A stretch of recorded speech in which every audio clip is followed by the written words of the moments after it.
Chilling tales for dark nights.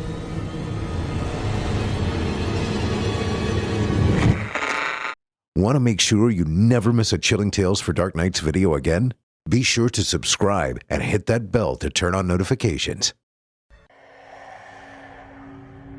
Be careful with that, sweetheart. That might be too heavy for you to carry up the stairs, Greg yelled at his teenage daughter, Cassidy. She, of course, wasn't listening and was struggling to get a heavy box through the front door. The moving truck was parked in front of the house where Greg had grown up. He never thought he would come back to Defiance. But there he was, moving his wife and kids into the home he never wanted to see again.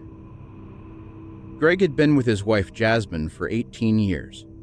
He had never told her about the horrors of his childhood, and he never planned to. As far as anyone else knew, his parents and sister died in a car accident. The house was transferred into Greg's name when he turned 18. He paid a local guy named Randy for the upkeep. Randy performed regular maintenance on the house and took care of the landscaping, but no one had lived in that house since the incident. Jasmine would ask Greg from time to time to either rent or sell the house, but each time she brought it up, Greg would lose his temper and tell her to never talk about that fucking house. Greg was a fantastic guy, and the house was the only thing she ever saw him lose his shit over. When Greg lost his job out in Phoenix, he struggled to find work. He couldn't believe his terrible luck in finding adequate employment in a city so big. An opportunity arose in his tiny Ohio hometown, where he coincidentally owned a home. Jasmine convinced him it was a sign that they should move. Greg watched his preteen son Carter run around in the yard with the dog, refusing to do anything that resembled helping. Greg smiled and leaned on the hydraulic gate of the moving truck. He had sworn that if he ever came back to this town, it would be to burn this fucking house down, not live in it. Who knows? Greg said only to himself. Maybe this will work out after all. It's just a goddamn house. Jasmine looked back at him daydreaming and yelled for him to hurry up. We are just getting started, babe. Look alive. He grabbed the furniture dolly and wheeled their antique dresser up the sidewalk. In 1994, Greg and his big sister Nikki were sitting on the family room floor in front of the television watching The Simpsons. Their mother was Tammy, a young woman in her mid-30s. She was sitting on the couch with a cold beer between her legs, half-heartedly watching the TV, and trying to read a book. No one was paying attention to Carl, who was sitting at the kitchen table with their past-due bills spread out in front of him. He had been drinking Jack Daniels to try and calm his brain. They were in deep shit financially, and Carl was the only source of income. The family dog was named Sparky. Sparky had been whining at the door for some time now, waiting for someone to take him outside. No one was paying attention to him either. And when the dog cocked his leg and pissed on the floor, Carl finally snapped. He slammed both his fists down on the table and screamed, "God damn it, you fucking dog!" Carl stood up out of his seat so fast his chair flew backward into the refrigerator. He grabbed Sparky by the nape of his neck and lifted him with one hand. Sparky yelped once as he was caught, and then another time when Carl threw him across the kitchen into the wall. The rest of the family stopped watching the TV and watched in disbelief as Carl kicked the dog twice in the ribs. Carl had both hands on the wall, leaning over the dog. It was breathing hard and whimpering with every one. "I'm sick of this fucking animal disrespecting me in my house," Carl snarled drunkenly. He turned to his wife and kids, pointed his finger and screamed, "No one in this house has any respect for me!" Tammy had never seen that look on Carl's face before. His face looked distorted, like an artist's rendering of the boogeyman had come to life. He seemed like someone, or something, else altogether. Tammy pushed the children behind her and tried to reason with her husband. Calm down, Carl.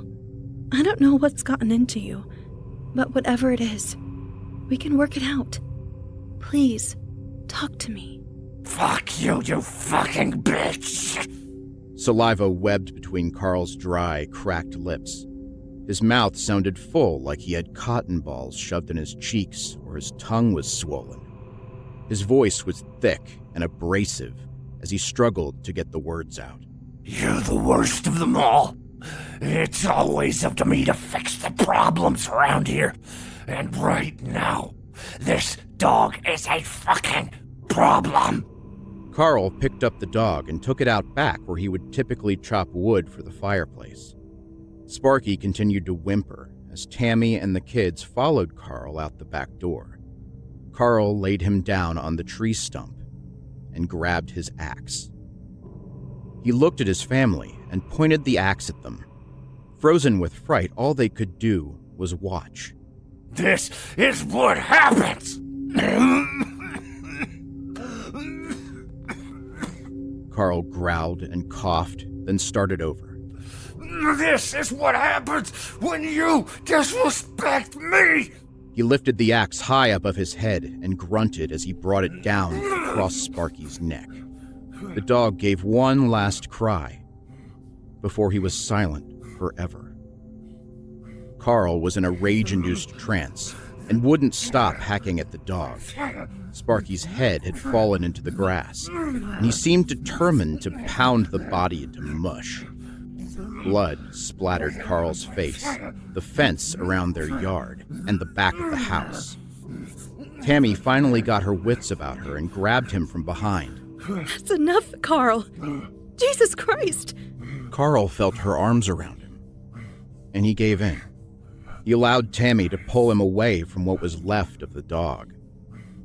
Both Nikki and Greg were sobbing now after seeing their beloved pet chopped into pieces. Carl seemed to be in an unconscious state as Tammy led her family into the house. Everyone was scared, but Carl's murderous rage seemed to have subsided. I know you guys are scared, Tammy said to the kids. but you need to go to your bedrooms. I need to talk to your father. She kissed them both on their foreheads and sent them upstairs. Nikki took her little brother into her room, and they lay in her bed together. Neither of them could think of anything to say, so they just hugged each other and cried. Downstairs, Carl still had an ice-cold grip on the axe handle. Tammy had tried to pry his fingers apart and make him drop it, but it was no use. Tammy was scared, but she never believed Carl would hurt her, even after watching what happened to the dog. He was again sitting at the kitchen table and hadn't uttered another word. His eyes moved across all the bills that were still lying there. Tammy put both of her hands on either side of Carl's face and turned his head toward her. She pressed her forehead to his, and some of Sparky's blood smeared onto Tammy's face. It's okay, baby. I don't know what happened, but we can fix this. You have to talk to me, Carl.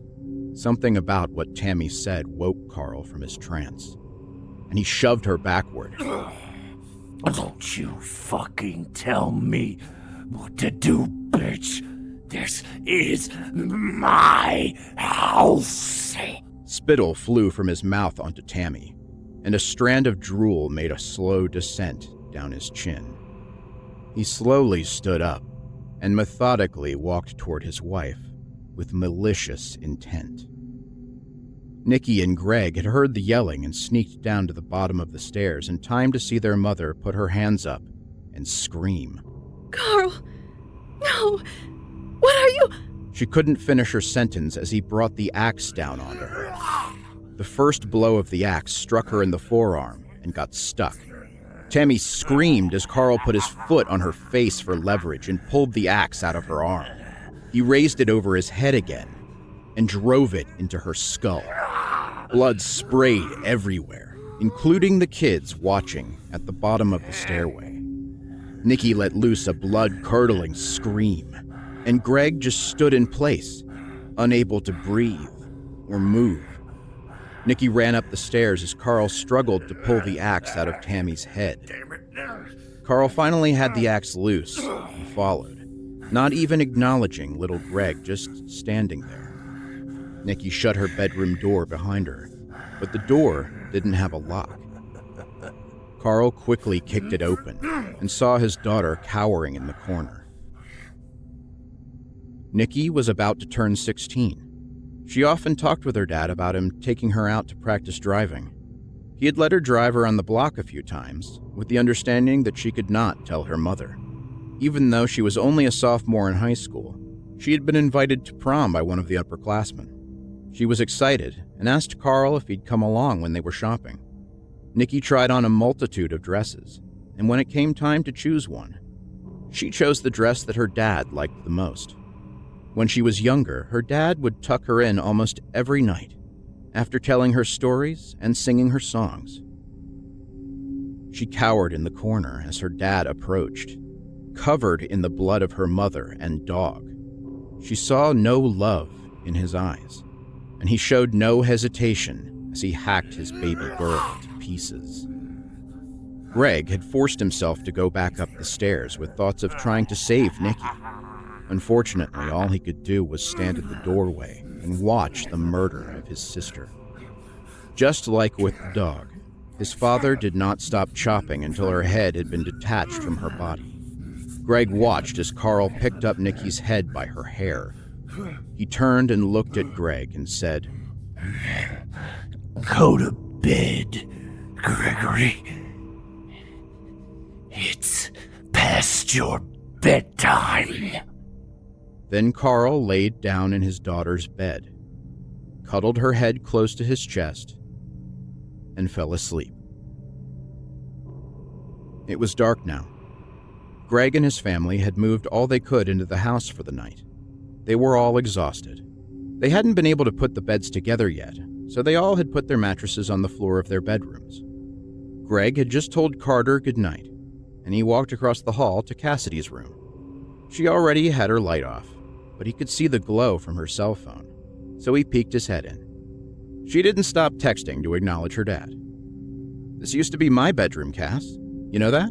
Yes, Dad, you've already told me like 8 times already. Looking at it now, it reminds me of these dreams I used to have. I didn't know it at the time, but they're called lucid dreams. It's when you're dreaming, but you're not sure if you're sleeping or awake. Yeah, Dad, I know what lucid dreams are. I'm not an idiot. Well, you little smartass, let me finish my story. When I would lucid dream, the only way I would know if I was dreaming or awake is I'd walk over to this light here and flip the switch. If I was dreaming, the light never turned on. You better try it, Dad. I mean, what if you're dreaming now? Cassidy said in a mocking tone. Greg said, "Kid, I swear you're just like your mother," and flipped the light switch. He flipped it up and down several times, confused as to why the light wasn't working. When he looked back at Cassidy, he could see in the glowing light of her phone that her face was covered in blood, and she had a gash on her forehead. What's wrong, Dad? You look like you've seen a ghost. When Greg opened his eyes, he was staring at the severed head of his daughter. He was lying on her mattress, holding it close to him. Carter was standing in the doorway, frozen in horror.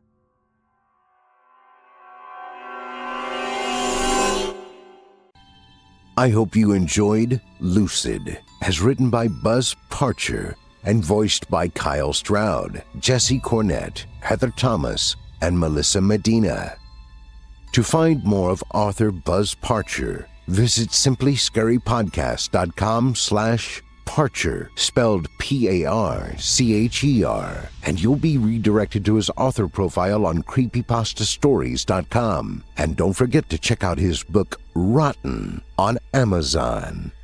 Rotten is about time and place, life and death.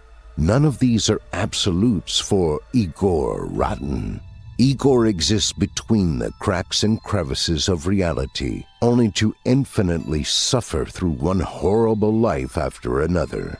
He experiences neglect, sexual abuse, gruesome violence, and so much more.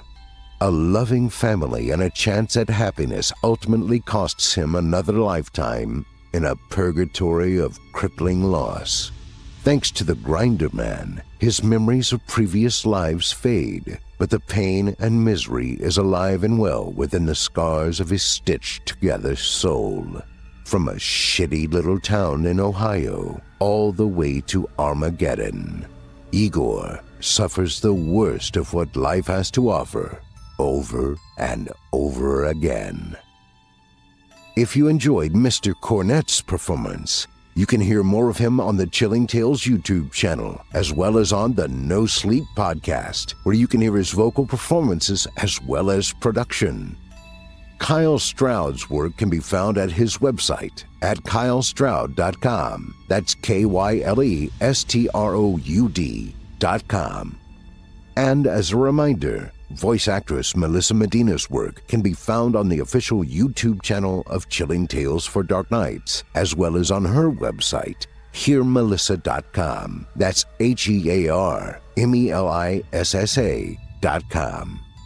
If you enjoyed Heather Thomas's performance, you can hear more of her right here on our official YouTube channel, as well as on the amazing Creepypasta, where several of her vocal performances are available for your enjoyment.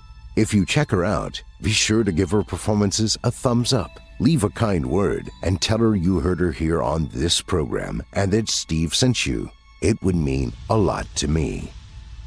Now, our weekly descent into the depths has just about come to a close. But before we go, I'd like to take a moment to thank you for joining us for tonight and remind you to take a moment to stop by our iTunes page and leave Chilling Tales for Dark Nights a 5-star review and a kind word. And follow us on Facebook, Twitter, and Instagram if you haven't already. And of course, subscribe to us on YouTube, where you can find an archive of our work going back to 2012. I'm your host, Steve Taylor, and it's been a pleasure. Tune in again next week when we once again turn off the lights and turn on the dark. Sweet dreams, listener. Sweet dreams.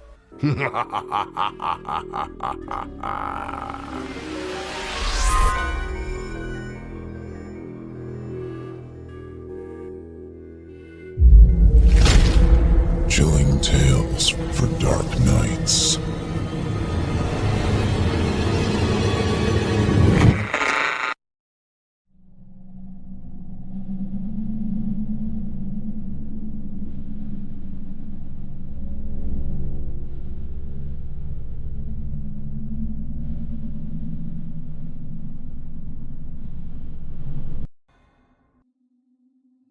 I gently lowered the canoe into the calm water. Matt stood behind me, clutching the 2 oars, anxious to start fishing. Ripples rose to life and expanded out into the vast lake, quiet trumpets that announced our entry into the cool blue realm. The sun crept over the looming trees that surrounded the lake, its golden rays filtered through the thick greenery. The air was muggy and humid, a teaser of the coming heat the day would bring. Wildlife chirped and cooed around us as we carefully stepped into the canoe, the beautiful morning bringing with it an air of excitement. Matt and I had been trying to go fishing for weeks. Work and previous engagements delayed our plans until finally, gloriously, our schedules lined up. Earlier that morning, Matt had picked me up at the apartment, already gearing up for our big day. As I groggily climbed into his pickup, wiping sleep from my eyes, I saw an array of poles, tackle boxes, and coolers in the bed of his truck. We were finally going fishing. It didn't take long for me to wake up. "How'd you find this place again?" I asked Matt as he handed me an oar and pushed us off from the bank. He shrugged and told me one of his friends had heard about it. We were surrounded by New Hampshire wilderness, a 2-hour drive down a lonely, empty road that took us deep into the New England mountains. When we had arrived half an hour ago, the dawn was just giving way to daylight color, the perfect time to go fishing. Our oars slid effortlessly into the calm water as we began to row out into the great expanse of serene beauty. A mist rose off the surface of the water, and I imagined it was the nighttime darkness retreating beneath the coming sun. The tackle box lay at my feet, a massive thing that held every sort of lure and bait imaginable. Matt was big into fishing, which in turn had piqued my curiosity about the matter. This was the first time I was going, the anticipation of possibly catching something fueling my sluggish body. As we drifted further and further from the bank, I heard a pop and hiss behind me. I stopped rowing for a moment and looked back. Matt sheepishly grinned at me as he took a sip of beer. I laughed and reached around to the small cooler and retrieved one for myself. Why not? It was part of the experience, right? The bank grew further and further away as we continued to row out into the lake. By the time I had finished half my beer, Matt called out for me to halt. I slid my oar inside the canoe and felt us drift a couple more feet, the craft slowing. After taking one last pull from his beer, Matt set the can down and began to string our poles. I handed him the tackle box and he opened it. I watched, grinning, as he examined the contents. He looked like a mad scientist trying to determine the best chemical for his new deadly potion. Finally, he snatched up a shiny lure and knotted it to the fishing line. He did mine next, and then showed me the best way to cast. It seemed simple enough, but on my first attempt, the pole jerked and the line remained immobile. Matt let out a laugh as he instructed me again on the workings of a good cast. I flipped the lock and pinched my finger to the string, trapping it to the pole. In one smooth motion, I flicked it, releasing the line, and watched in delight as the hook soared through the air and into the water with a satisfying splash.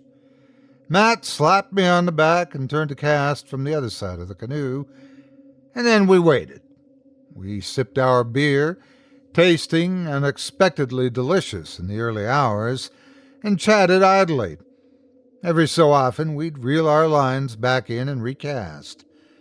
It was a methodical experience, and I found myself enjoying it immensely. The calm around us seemed to help, an isolated slice of nature reserved perfectly for us.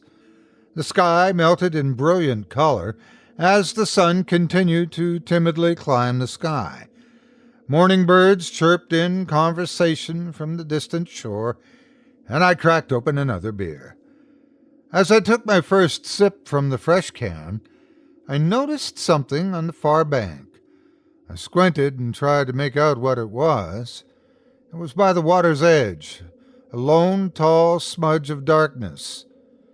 It looked like a mannequin, an impossibly black, frozen mannequin. "Matt, what the hell is that?" I asked, guiding his gaze with my finger. His brow furrowed, a look of curious bewilderment creasing his face. He shrugged and said he didn't know. And then he looked behind me and his eyes widened. "Look, there's another one," he exclaimed. I whipped around and sure enough, a second tar-black mannequin stood motionless on the opposite bank.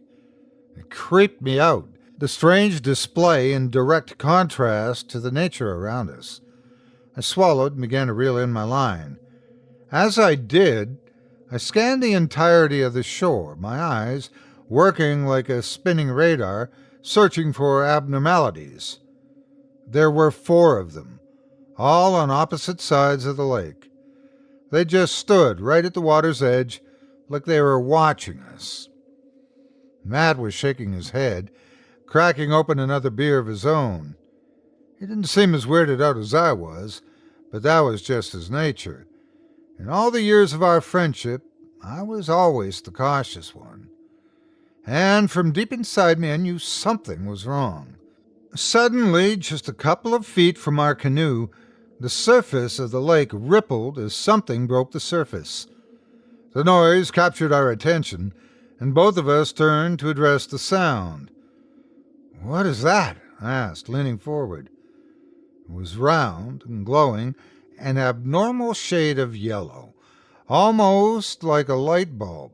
It bobbed on the surface, pulsing, the strange glow blinking in the water. I grabbed my paddle and maneuvered our canoe until we were right next to it. It looked like a rock, illuminated by some strange source in its core. With a puzzled look on his face, Matt leaned down and picked it up. No sooner had his fingers breached the surface than something came rocketing out of the water. I didn't have time to register what it was as Matt suddenly screamed and clutched his arm, falling back inside the boat. My eyes went wide as I realized what Matt was clawing at. The length of his arm was wrapped in a tight black wire with a long curled hook buried deep into his shoulder. Blood poured from the wound as he howled, fingers grasping at the source of agony. I gaped, unsure what to do, my mind blanking in a panic. "Help me! Get it off!" Matt screamed, gritting his teeth as he tried to pull the sharp point from his flesh. I scrambled into action, taking his arm and carefully examining the hook. It was about 3 inches long and had sunk into his skin just below the collarbone. Before I had time to do anything, Matt was suddenly jerked forward, his body slamming into the side of the boat. He screamed as the line binding him tightened, the wire a chaotic pattern that snaked up his arm. "It's trying to pull me under," he yelled, blood running down his arm. "Cut me free! Cut me free! Hurry!" I scrambled in a panic, knocking over the tackle box in my confusion. What the hell was going on? What was happening? Where had the line come from? What was down there? I snatched up the fillet knife, its blade dangerously sharp, and turned back to Matt.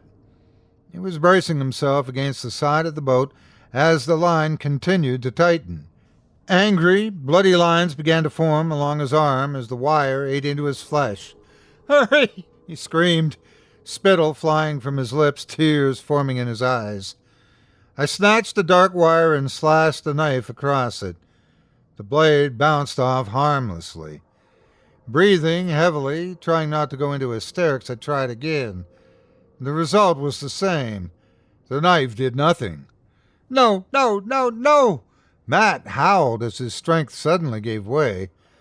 A sharp jerk on the line robbed him of his remaining resolve, and he was pulled into the water with a terrified howl. He disappeared under the surface with alarming speed. I sat, gasping, eyes wide and bloodshot, staring at where he had been pulled under. I gripped the side of the canoe and began to scream his name, heart thundering in my chest. I scanned the clear water but couldn't see him. "Matt!" I screamed, throat tightening with fear. Suddenly he sputtered to the surface behind me. A desperate gasp of air was all he was afforded before being pulled down under again. I spun just in time to see his terrified eyes disappear into the splashing water. Without thinking, I stood up, still gripping the knife, and dove in after him. The water was surprisingly cold, and I felt a ripple of shock shoot through my body like freezing electricity. I broke the surface and gasped, spinning and searching wildly for any signs of my friend. About 10 feet away, he splashed to the surface once again, his face exhausted and filled with horror. "Help me!" he howled before getting sucked down. I took a deep breath and plunged beneath the surface. I opened my eyes, the clear water revealing a dark world beneath me. I spotted Matt struggling desperately as the line tried to drag him deeper into the depths. I kicked out towards him, my eyes following the line that bound him down to the bottom of the lake. I froze, eyes bulging in the water, fear paralyzing my mind. I spotted the source. Standing at the bottom of the lake were 2 dark mannequins holding fishing poles, and their faces were painted to look exactly like Matt's and my own. They were grinning, and the one with my face was helping the other one reel in Matt. They were pulling him deeper towards his death. I forced myself forward, pushing through my terrified horror. I clutched a knife between my teeth and swam deeper into the cold depths, towards Matt. I could tell he didn't have much time. Muscles burning, I pulled myself through the water and finally reached him, steadying myself against him, one hand on his shoulder. Matt thrashed wildly and tried to grab at me, but I spun him around quickly so I could confront the source of his slow death.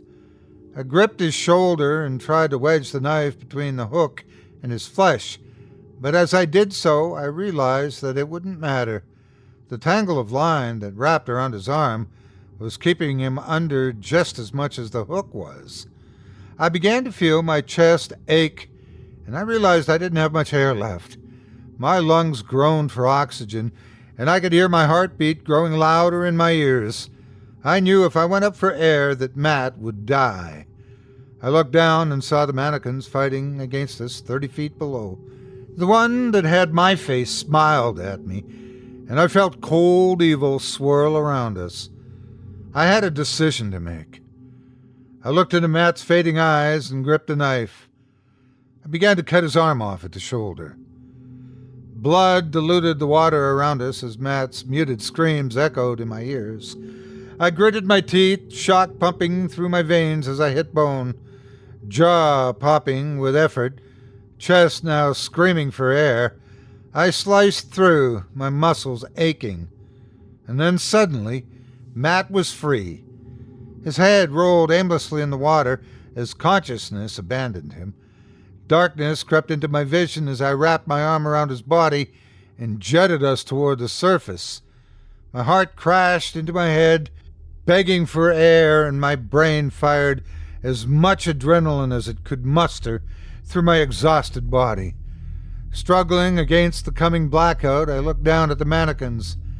They stared back up at me, their bodies now frozen in furious anger. I had severed their lifeline. Gasping, I broke the surface, sucking down desperate lungfuls of sweet air. I sputtered and hacked, struggling against the weight of my unconscious friend. Blood trailed behind us, a path of gory carnage. Blessedly, the canoe was only a few strokes away. Wheezing, I pulled my soaking body over the side, then tugged Matt inside behind me, screaming with effort. The bottom of the boat filled with blood, and Matt's skin was deathly pale. His eyes remained shut, but I saw that he was still breathing. I tore off my shirt and pressed it against the wound, praying it would be enough. We were hours from help, hours from anyone, and my friend was bleeding to death right in front of me. Tears welled up in my eyes as I begged God for help, raking my mind for some kind of way to stop Matt's fast approaching death. I grabbed an oar and began to furiously paddle toward the shore. My vision blurred as I wept, my mind rocked with the horror I had just gone through. Matt was dead by the time I reached the bank. Matt's funeral was yesterday. I sat quietly in the back as I watched his distraught family sob around me. I don't know what to tell them. I don't know how to explain the terror we went through. The police don't know what to make of my story, and neither do the wildlife rangers. I was hysterical when I arrived at the hospital on that fateful day. I'm sure they interpreted my distraught account however they needed to, so that it made sense to them. It doesn't matter. Matt is dead. And somewhere out there, in the upper corner of New Hampshire, there's an evil that wants to go fishing again.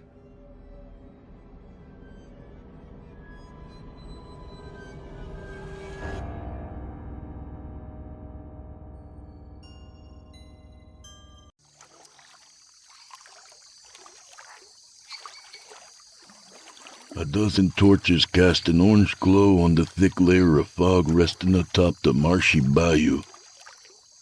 My father paddled our wooden canoe smoothly along the glossy black river. Towering cypress trees overgrown in moss gave a ghostly look to the swamp. It surprised me how terrifying a river that I was unafraid of in the daylight could look in the dark. My hands gripped the side of the canoe so tight my fingers ached. "Calm yourself, young one," Your racing heart and fear will draw the Rougarou to us. My father's voice came out low and warm, reassuring me that I was safe. I'm sorry, Mamiko. I will become still like the water, I said, looking back at him. His eyes were narrow but sharp like the hawk. His stony visage remained unchanged as the oar slipped in and out of the water with each stroke. My son, I am not only your Miko, your chief, but I am also your father. It is my duty to teach you our ways so you can survive in the world, he said. I nodded in return. Excuse me, the young man chased to our village said. Yes. What on earth is a Roo-Roo? Fumbling desperately as he tried to say the name. A Rougarou, my father finished in the same low voice he had spoken to me in. The Rougarou is a shape-shifting beast. He most often appears as an enormous wolf that can walk like a man. They have been said to take other forms to trick us as well. Rougarous are vengeful, ravenous, and angry creatures that can only satisfy their hunger and bloodlust through human flesh. This beast sounds like a true demon, the accused man said. They are the worst kind of spirit creature. This monster has a vast emptiness inside that can never be filled. My father continued as he rode along, looking straight ahead into the fog and pitch-black night. If these creatures are so bloodthirsty, how come they don't come into your village at night and slaughter you all?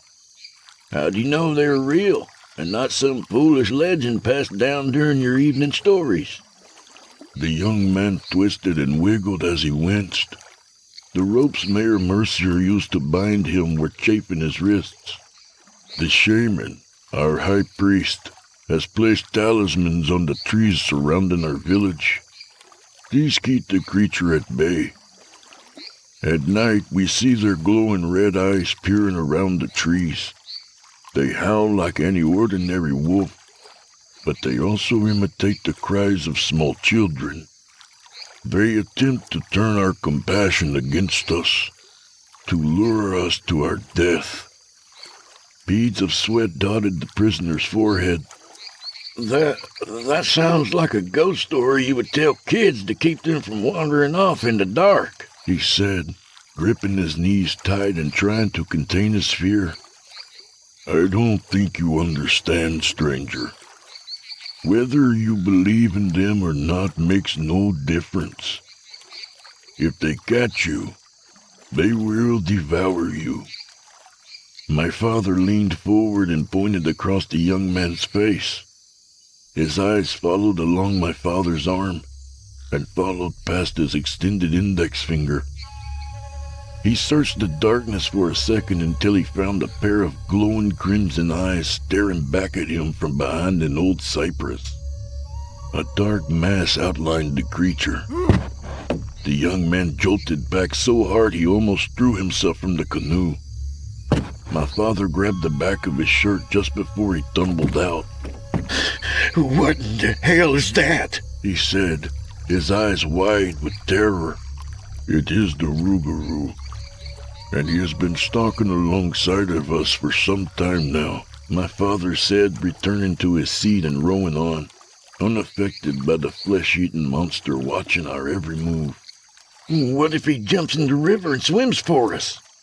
The young man looked back and forth between me and my father, trying to get answers.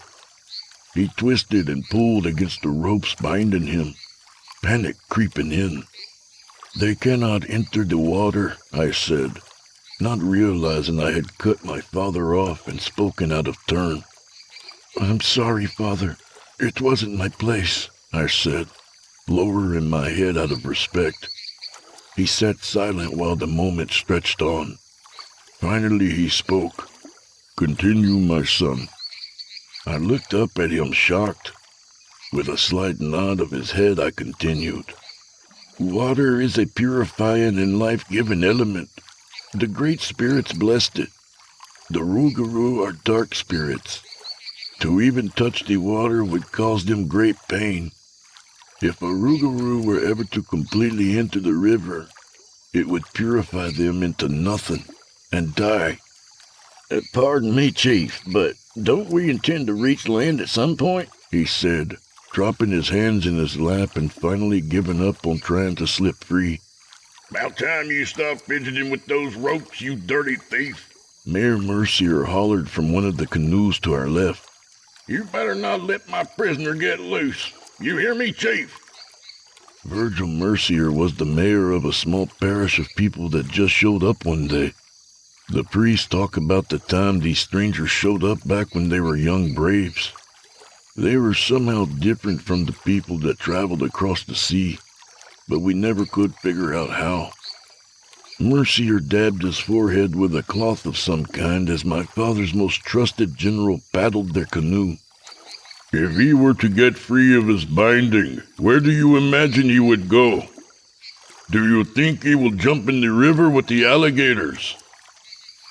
He surely will not go ashore, knowing the rougarou is there, waiting to tear his flesh from his bones, my father said, not even bothering to take his attention off the river ahead. Spare me your superstitious dribble about monsters and spirits, Chief. My only concern is that the prisoner doesn't get free, Mayor Mercier said as he reached up and grabbed the lapels of his suit jacket. My father looked over and gave an icy glare. He is no prisoner.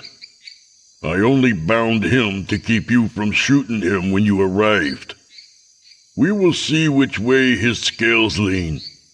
Make no mistake, Chief. If this magic tree doesn't do what you say it does, there will still be a hanging tonight, Mercier retorted. The divining tree has never failed us. The great spirits will not fail us now, he said, returning his focus to the river ahead. What is this divining tree? The bound man asked. The divining tree is a gathering place for the great spirits, but it also acts as a gateway between their world and ours. When someone's accused of breaking the laws of our people, we bring them before the tree and recite their grievances aloud. The spirits look into that person's soul and determine if their scales lean towards guilt or innocence. If they find a person guilty, the tree will sprout a new limb, grab them by the neck, and lift them into the air and hang them. I looked towards the man to see his reaction. That is a horrifying way to die. The accused man lifted his hands to his neck and rubbed it. However, if the accused person is innocent, I piped up quickly. My father shot me a look again, then conceded with a nod. If innocent, the new branch reaches out and blue flower blooms are released over the accused, I said, recounting the legends told around the bonfire since I had never seen it before. This was the first time my father allowed me to join, and our slow trek through the swamp had my heart racing with anticipation. Looking between my father and I, the prisoner said, So there's no way to know until it's too late? Of course there is, my father said with a hollow chuckle, clearly thinking it was obvious. Our eyes grew wide, and the prisoner and I stared at my father intensely, waiting to discover the secret. He stopped rowing and leaned in close. You have to get really quiet, he said, placing a finger over his lips. Can you hear it? He asked. Hear what? The prisoner trembled, his eyes darting around, trying to take in everything they could without moving his head. The voice, he breathed. The voice inside you knows all that you have done. This hopeful look on the young man's face fell away. You know whether you have done the things the mayor is accusing you of. Soon, all will know the truth, he said, paddling steadily, the gentle lapping of each stroke soothing my anxious soul. Silence settled back into our small band of canoes gliding down the river that gleamed like liquid obsidian tonight. Fireflies danced all around, strobing in and out of sight, A chorus of croaks mingled with rolling waves of chirping crickets created a wondrous swamp symphony. I saw in awe of all that the Great Spirits had given us. Moonbeams passed through the canopy and shattered into bright jewels dancing on the surface of the water. I gazed around at each of the 4 canoes and the pairs of warriors, notwithstanding the mayor in each one of them, facing forward, stoic, focused, revenant. My father could see my curiosity as I looked from boat to boat. To be in the presence of the spirits is no light matter, son. His voice was low but guiding. They are preparing their minds and hearts, filling each with gratitude and respect. You would be wise to do the same. I looked into the stern but loving eyes of my father and nodded. I closed my eyes and focused in on the sounds of the bayou all around me moving in a precarious dance. The constant push and pull of life and death is keeping order and balance all around us. The Great Spirits had always been kind to my people, providing plenty for our way of life. I felt so small as I opened my eyes and looked around, took in the full breadth of our vast world, and yet overwhelming joy for the many blessings they provided. I bowed my head in meditation for what felt like an hour, and yet strangely, also like it passed in the blink of an eye. A low rhythmic chant began among the other boats, but it sounded like it was coming from somewhere far off in the distance. Awaken, my son. We are nearing the divining tree, my father said, giving my shoulder a firm shake. I couldn't believe I had fallen asleep. I'm very sorry, Father, I said, lowering my head, feeling shame wash over me. It's okay, son. Happened to me my first time as well, he said with a smirk. My tribesmen began playing a drum beat on the sides of the canoes, an ancient song passed down through the ages to announce our presence and request safe passage. I began mimicking the rhythm on our canoe lightly at first, increasing in volume with each pass. Once I got the hang of it, I joined in at full volume. I could feel the song reverberating in my soul, like I was the instrument. Will you cease that infernal racket? Mayor Mercier protested, squeezing his eyes shut and plugging his ears. Wailing cries of children in anguish bombarded us from the surrounding swamp. Pairs of glowing red eyes by the dozens hovered out in the darkness, peering around the trees and from behind bushes. Every pair focused on us, watching and waiting for an opportunity to devour us. Look how many there are now. What are we to do? The prisoner's voice trembled. There's no need to be frightened, young man. We are nearing the place of the spirits, and these monsters would not dare step foot on the island, our chief said, paddling in time with the drumming. Well, do you at least have spears or bows, just in case one of them tries to attack? The prisoner looked back at my father, eyes wide with fear. To bring weapons to such a sacred place would anger the Great Spirits. That would be an act of hostility, aggression, and distrust in the eyes of the Spirit. To bring weapons would spell doom for my people, my father said as he looked around at our fellow tribesmen in the other canoes. I hope they are as powerful as you say, for all our sakes. We approached a bend in the river and a faint yellow glow cut through the thick trees. The drumming reached a crescendo and my heart was pounding as hard as the tribesmen were striking the sides of their boat. We cleared the bend with one final great boom from the drummers. Then silence. A swarm of fireflies, unlike any I had ever seen, surrounded the sacred tree. The island glowed as though bathed in the midday sun. The tree was massive, limbs grown thick and wide. I remember thinking it looked ancient yet sturdy, radiating power, like it was the first tree ever and would be the last tree left standing on the earth. As we approached the island, our canoes gliding silently through the water, my mouth stood open in pure wonder. It was then that I realized the tree was glowing all on its own. "My son, bow your head and show some respect," my father chided me. I shook my head to break the trance and lowered it in reverence. Sand crunched against the wooden hulls of our canoes as we landed on the beach. My father stood, stretched his arms open wide, and lowered his head.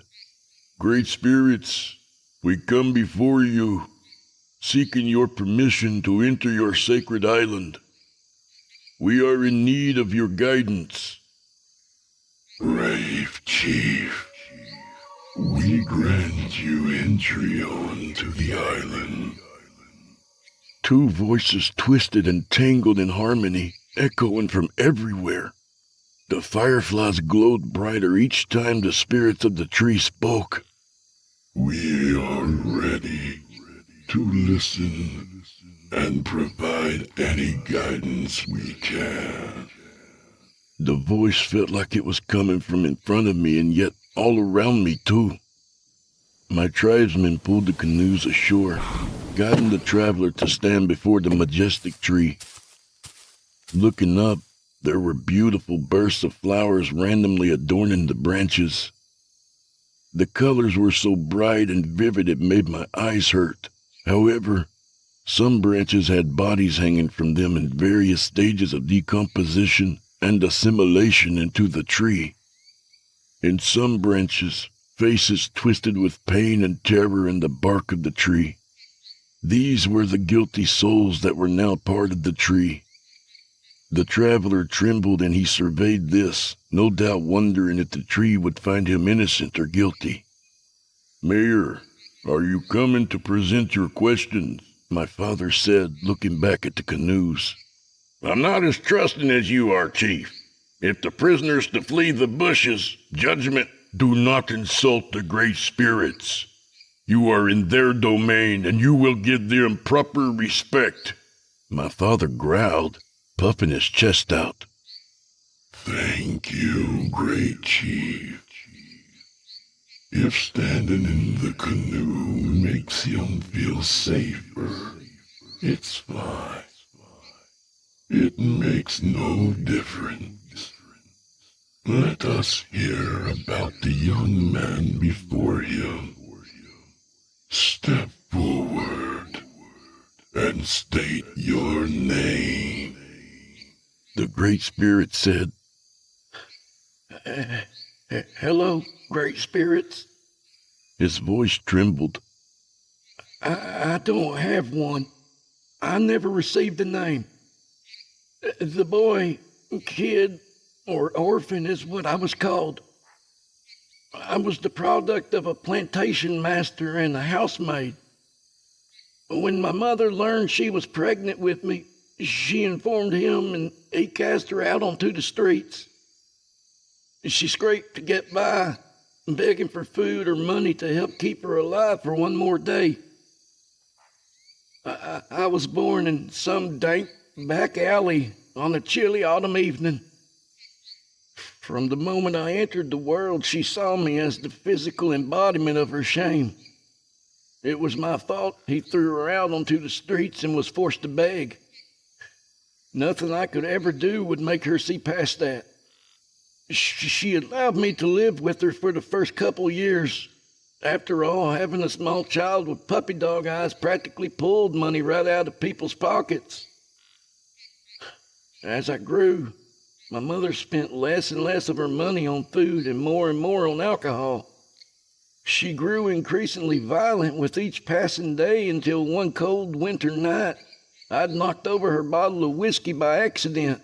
The last of her precious liquid spilled out onto the ground.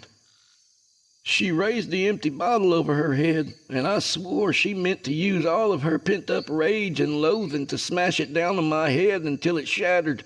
or I was dead. I turned and lost my balance, fell back on my ass. Drunk as she was, her aim was off, and the bottle thumped hard into my shoulder. I scrambled to my feet, tears streaming as I gripped my shoulder, pain radiating from what was surely a break. I turned, desperate to gain traction, and as I fled, I felt the glass bottle graze my ear and heard the glass explode off to my right. Curses and screams echoed down the alley. My legs and arms pumped as they never had before. I never looked back. And since that day, I've been out on the move constantly. No one was willing to take in another mouth to feed or give a stranger a second chance. The young man's eyes had the vacant look of a 1,000-yard stare through the base of the tree. You forgot to include the part where you stole 2 of my chickens and half a dozen fruits and vegetables from my garden. The mayor burst forth from the bow of the canoe. I can't fathom why you would fail to mention the very reason why we are here, you thieving swine. Thick veins in Mayor Mercier's neck bulged as he growled. His rage filled the air. The buttons on his vest threatened to burst free as he heaved heavily. We would appreciate you showing some restraint and controlling your outbursts, Mayor Mercier. Thank you, the spirit said in a cool, sharp tone. Well, I would appreciate you getting on while we are here. Mayor Mercier's words felt barbed. Loud, cracking sounds broke the stillness in the bayou. A large branch swung rapidly towards the mayor's canoe. The tip of the branch morphed before my eyes into a razor-sharp spear that stopped just short of the mayor's throat. You are out of line. We will not tolerate such blatant disrespect. Do not believe that the calm waters you see on the surface lack the raging current and destructive power beneath it. The spirit's voice sent a shiver down my spine and my body shuddered violently. Mayor Mercier gave a sour look, then lowered his head in defeat. A long pause hung in the air and the moment stretched on and on. The great spirits finally retracted the branch and returned focus to the young man in question. Brave Chief, please read the list of charges against this young man. Of course. My father stepped forward. The mayor has accused him of stealing 2 chickens as well as a number of vegetables and fruit from his property. He lowered his head after speaking. How did you and your tribe become involved in this matter? The spirit asked quizzically. The mayor and some of his people chased him onto some of the land you graciously set aside for us. He ran into some of our fishermen as they unloaded their canoes. We felt it was our duty to bring him here to determine the truth. My father continued to bow his head, but looked up as much as he was able toward the tree. We see now. Your respect for life and desire for truth are qualities of a great chief. The spirits' voices were light and warm. Loud snapping and cracking shot out again through the still night air. The branch twisted and wound its way until it lightly came to rest on the nameless man's shoulder. We shall now determine his guilt or innocence. The tango voices boomed. A brilliant blue glowing light surrounded the tree and the man. The wind swirled around the small island. The wind almost blew me from my feet, so I dropped to my knees. Using my forearm, I shielded my eyes from the torrent of wind and dust and saw my father standing firm, like his feet were rooted to the ground. There was a brilliant and sudden whoosh, and then all fell still. Sporadic coughing came from everyone as the dust settled. All eyes turned toward the young man. Wrapped around his neck, A beautiful string of orchid blossoms shone in an iridescent blue. We find the accused to be free of guilt. The verdict echoed through the swamp. That is a goddamn lie. This whole damn show is a lie.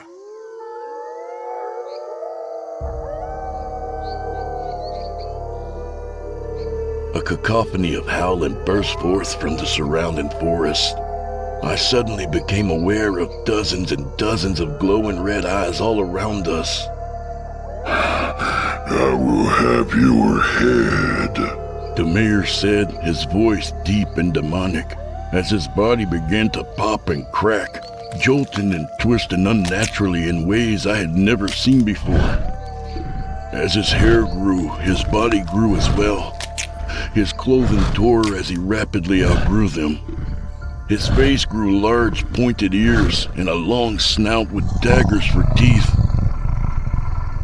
Fully changed, he burst out of the canoe, galloping on all fours toward the young man's back. He closed the distance with 2 large strides and lunged with clawed hands and teeth, reaching desperately to sink them into the man's flesh. A wooden crack snapped out so loud and fast I thought it was a musket shot. The tree brought down a branch onto the mayor's head like a whip, and he smashed into the ground. 3 claw marks cut through the back of the man's shirt, the claw drawing blood but not getting a full bite into the nameless man's skin. A startled scream leapt out of the man's throat as pain lanced through him. Another branch of the great tree spun the young man around and gave him a shove towards the canoes. Chief. It's time you and your people leave. We will take care of these insolent mutts. We have given them the freedom to roam unchecked for far too long. The Gray Spirit said. The former mayor, now turned Rougarou, snorted as it began to push itself up off the ground. I grow tired of the spirits interfering with our affairs. I'm going to rip this tree out of the ground and sever the link between our world and yours forever. He snarled. You foolish creature. It is only through your perversion of the small amount of sacred energy we gave to this world that you were able to achieve this hideous form.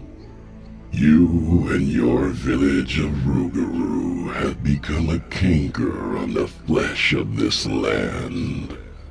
A pus-filled blister, oozing your sick disease and infecting all that is good around you. The mayor sprang toward the tree with all the force it could muster. The sudden uncoiling of the stored-up power in its legs sounded like a thunder crack. A thick branch twisted into a loop in front of his head, using the mayor's speed and energy to sink the loop around his own throat.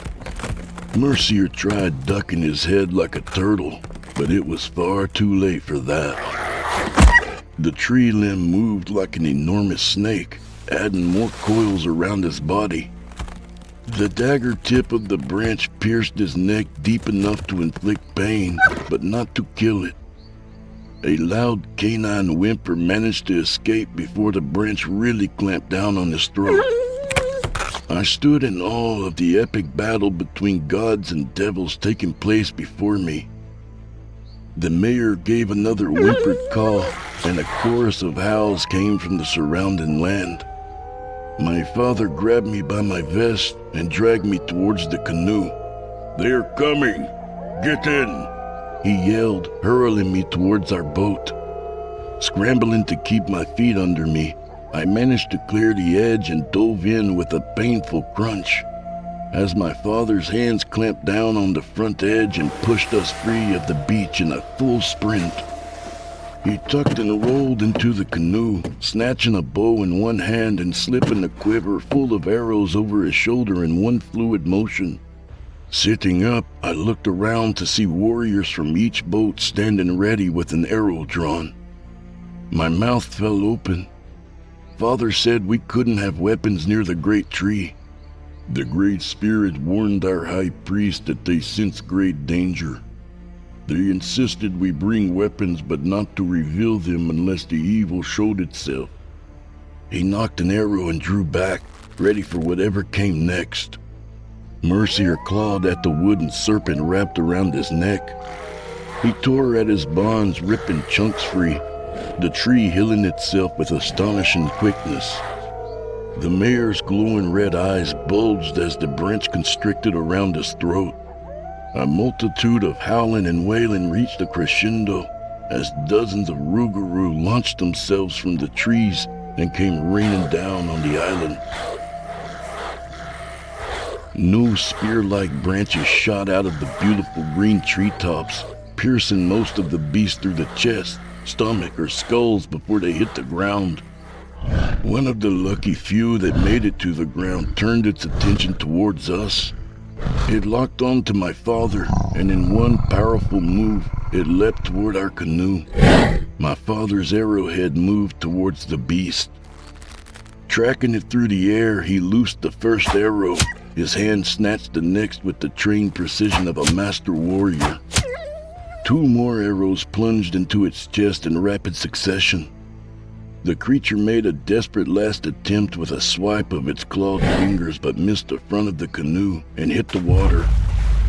The Rougarou let out an anguished scream, sinking to the bottom. I could hardly believe my father had faced one of those demons down. The braves on the other canoes whooped and cheered, raised their bows in celebration. My father raised his bow in response, staggered back half a step and fell back into my lap. The monster had slashed open his stomach. His guts were being held in place by his left hand. Blood was everywhere, and my mind splintered, trying to make sense of just what I was looking at. My father looked up at me. Pure terror filled his eyes. He coughed as he choked on his own blood. We have to get you to the priest. I stuttered feebly. My father coughed one last time, and his eyes rolled back in his head, and his hand fell limp at his side. Tears streamed down my face as I clutched all that remained of my hero, my chief, my father. We are terribly sorry for your loss, boy. The twin voices of the Great Spirits boomed. I looked up to see the great tree fighting the few remaining Rougarou. Your father truly was a great and noble chief. The responsibility of your people is now yours. You are the new chief. Take your warriors and return home. I will finish these creatures once and for all. The mayor snickered as he still clung to life.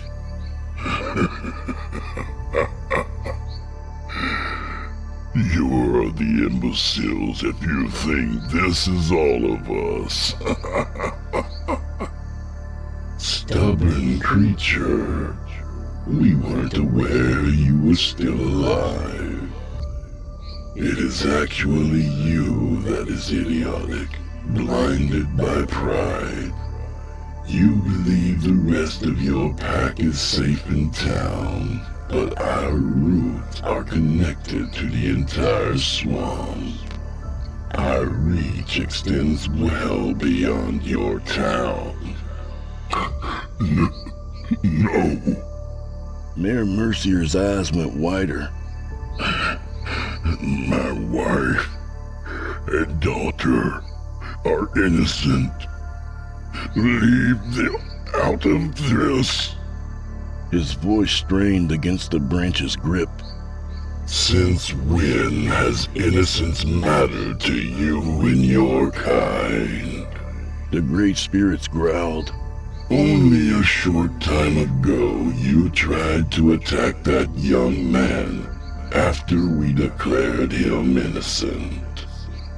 Mayor Mercier hung in the air, speechless. He slowly transformed back into his human form. He is guilty. Mercier whimpered. I saw the chickens' carcasses and the half-eaten fruit and vegetables that were stolen. Tears ran down his face. Creatures are not property. Fruits, vegetables, nuts, and all the other life-giving things found in nature do not belong to you. This man was starving and sought to quell his hunger. He did not kill without purpose. He consumed all that he could without greed or gluttony. The Great Spirit said, reprimanding him. However, you used the chickens for hunting practice for your children. You helped them develop speed and agility to track and kill humans. You place poisoned fruit and vegetables in with their own, then watch with twisted amusement while they suffer and die. You're supposed to have understanding and mercy. Mercier pleaded. Look among my branches and tell me where you see mercy.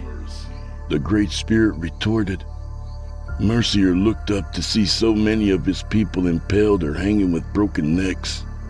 His eyes moved through the foliage to see humans in various states of decay and assimilation into the tree. You see, my branches and bark show what we truly are. The Spirit said. And what is that? Mercier sobbed through tears. We are judgment, and to those who fell, we are the Reaper. Off in the distance, shrieks of terror and pain echoed in the night. The branches and roots of the surrounding forest snatched women and children. Mercier morphed back into his Rougarou form, thrashing and clawing wildly. I can still make it. I can still save them. Mercier mumbled through gritted teeth. As I sat in my canoe, my father's body growing cold in my arms, I couldn't help but feel sorry for this creature. The only thought it had was to save its family, and it was helpless to do so. The same way I felt just moments ago as I watched my father die.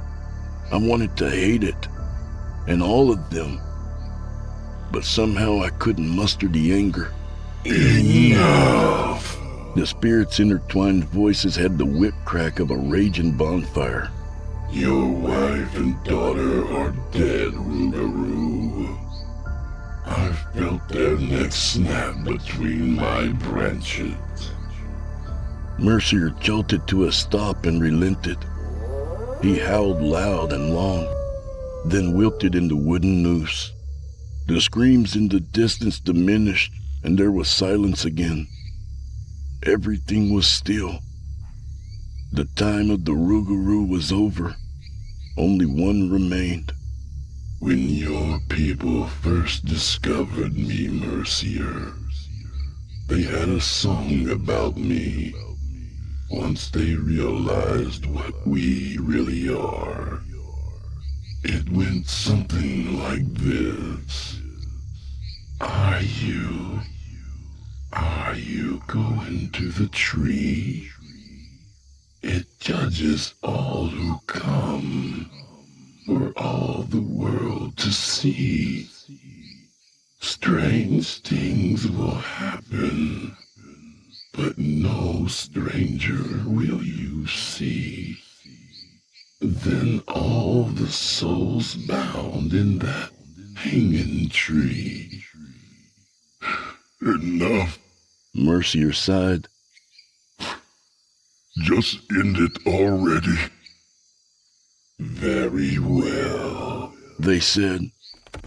The branch constricted in an instant, rending his head from his neck with a sickening squelch. The head hit the earth with a dull thud. Each of us remained still in our canoes, not quite sure what to do next. Young Chief, the spirit called out. Yes, great spirits, I said, lowering my eyes to show respect. Take your father home. Perform the ceremonies and honor his sacrifice. I tilted my head just enough to take in the full view. Tree branches full of mangled rougarou. Blood splattered all over the tree and ground. It was a far cry from the mystical island I was in awe of when we arrived. I understand, and will do as you have said, great spirits. I vowed and turned, paddling as calmly as I could. My hands trembled fiercely. We arrived home to our village, built the funeral pyre in accordance with the Great Spirit's command. I stood there lost in the flames as drums played, and the priest sang the prayers. And I heard the song the Great Spirit had sung to Mercier stuck in my head. The terror of their power and reach washed over me as the song looped over and over. Are you going to the tree? It judges all who come, for all the world to see. Strange things will happen, but no stranger will you see than all the souls bound in that hanging tree.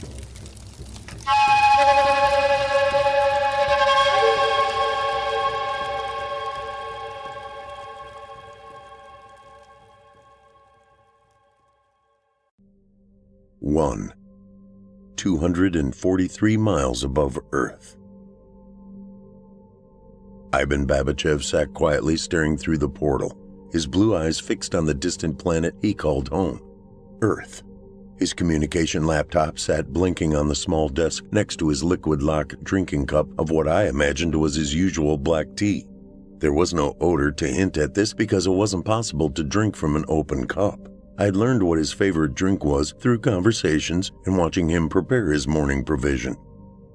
Ivan's gaze appeared empty from the vantage point where I sat. I sensed he held some serious thoughts within, contemplations I surmised he was wrestling with. I understood why completely. The first 6 months aboard Project Worldview, PWV, which was a collective attempt to grow relationships with countries who struggled to find common ground and had been very difficult to overcome. Floating just over 200 miles above the world that we had all grown up in still seemed an impossibility. Yet, here we were. The world had become filled with troubles of overpopulation, political differences, and destruction through pollution. It seemed by recent weather catastrophes that maybe Mother Earth was revolting against us. Our different countries' quarrels had once seemed on the verge of being overcome, were now, of late, deteriorating once more. Like a yo-yo, up and down, or a pendulum swinging back and forth, each day's social temperature was now as predictable as a young teenage girl's mood. Up here, each of the 3 different countries' representatives' moods were not so tightly wound, it seemed. Major economic problems, along with battles over oil and other limited commodities, were now pulling the main powers back apart, choosing instead to isolate themselves in attempts to self-preserve. PWV had been a last-ditch effort that had more than likely been too tall an order and much too late a start to harness the achievements and goals that were hoped for.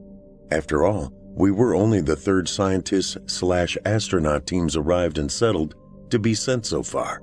The United States, Russia, and the representatives of the Middle East, 2 each, 1 man along with 1 woman from each region with room for 8 more. China was set to follow right behind the Middle East team, but then their troops began moving into Afghanistan, the oil fields once again being targeted. Now the 6 of us felt marooned from our homelands below, Efforts for either returning us or delivering new crews being sent were placed on hold.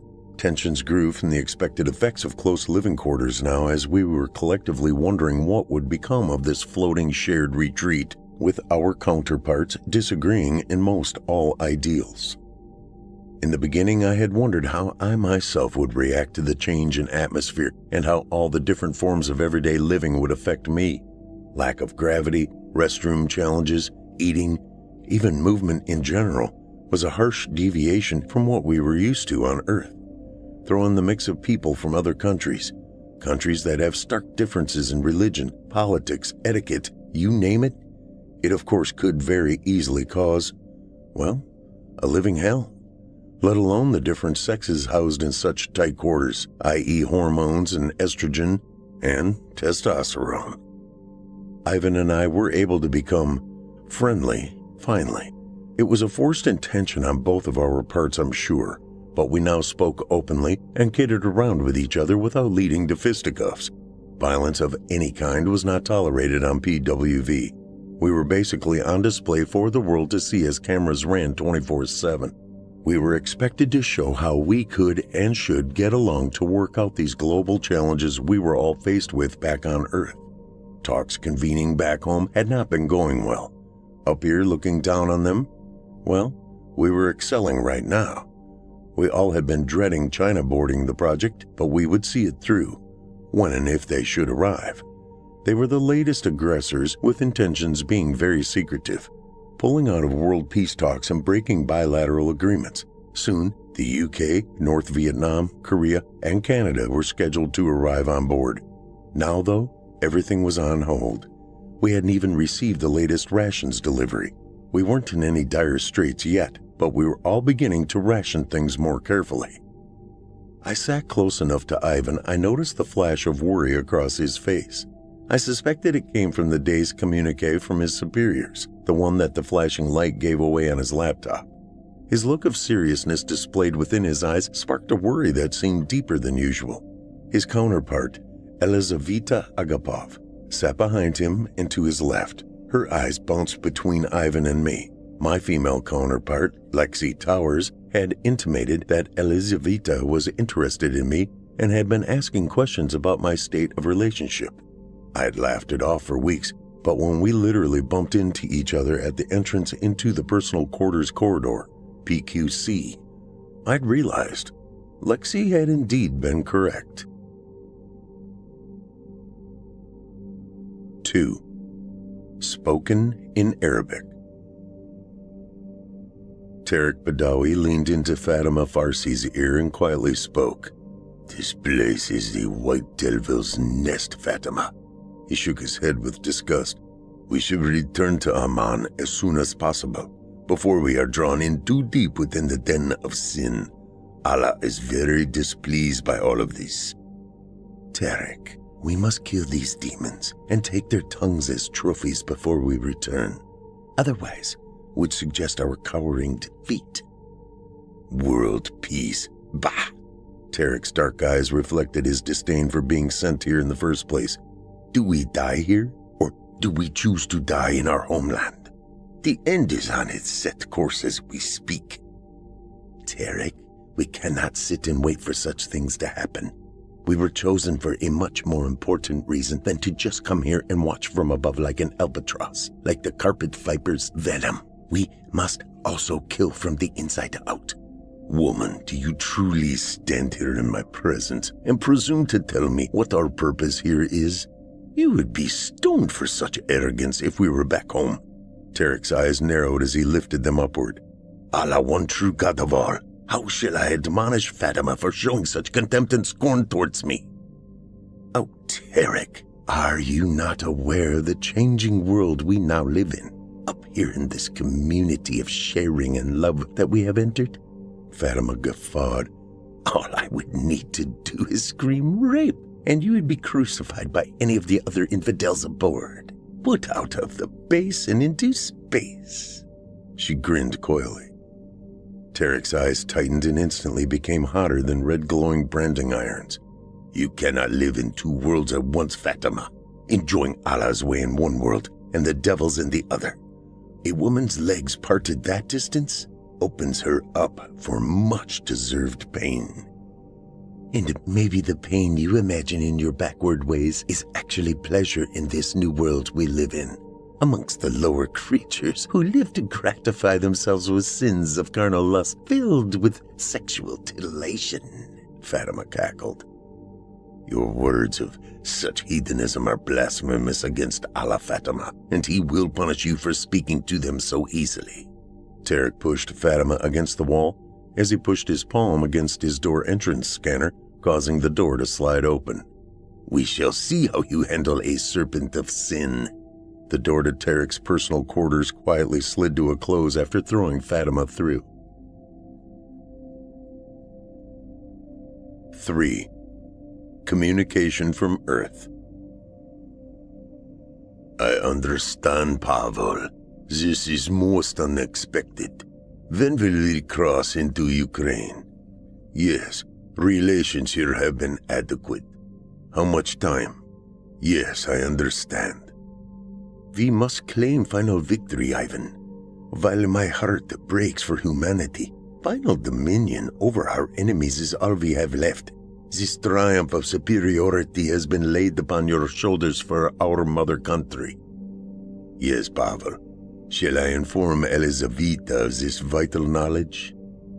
Can she be trusted to carry out this mission, or will her emotions rule and interfere? Elizaveta is loyal. She will fulfill the necessary steps to complete the victorious end.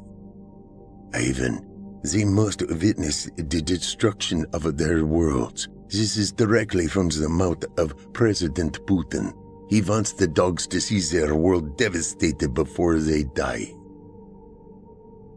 Elizaveta, my God, that was incredible. I held no idea that sex 200 miles above Earth could be like this.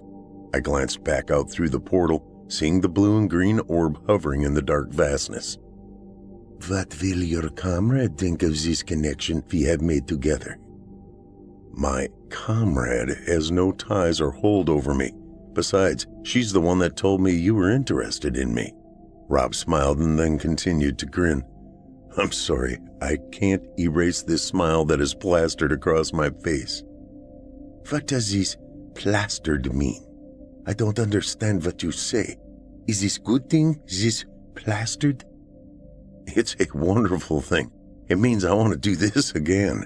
If I never make it back to Earth, I'll die a satisfied astronaut who rode a rocket 245 miles into space to make love to a beautiful Russian woman. There's nothing better than sex while we travel 17,000 miles an hour hovering above where home used to be. Yes, a smile plastered across my face is a good damn thing, Elizaveta. Well, I must admit, our two worlds colliding together are explosive. Her eyes suddenly teared and her mood sank. Okay, Elizaveta, what did I just witness? I cannot say. She looked away to the portal as she nested into Rob's stomach.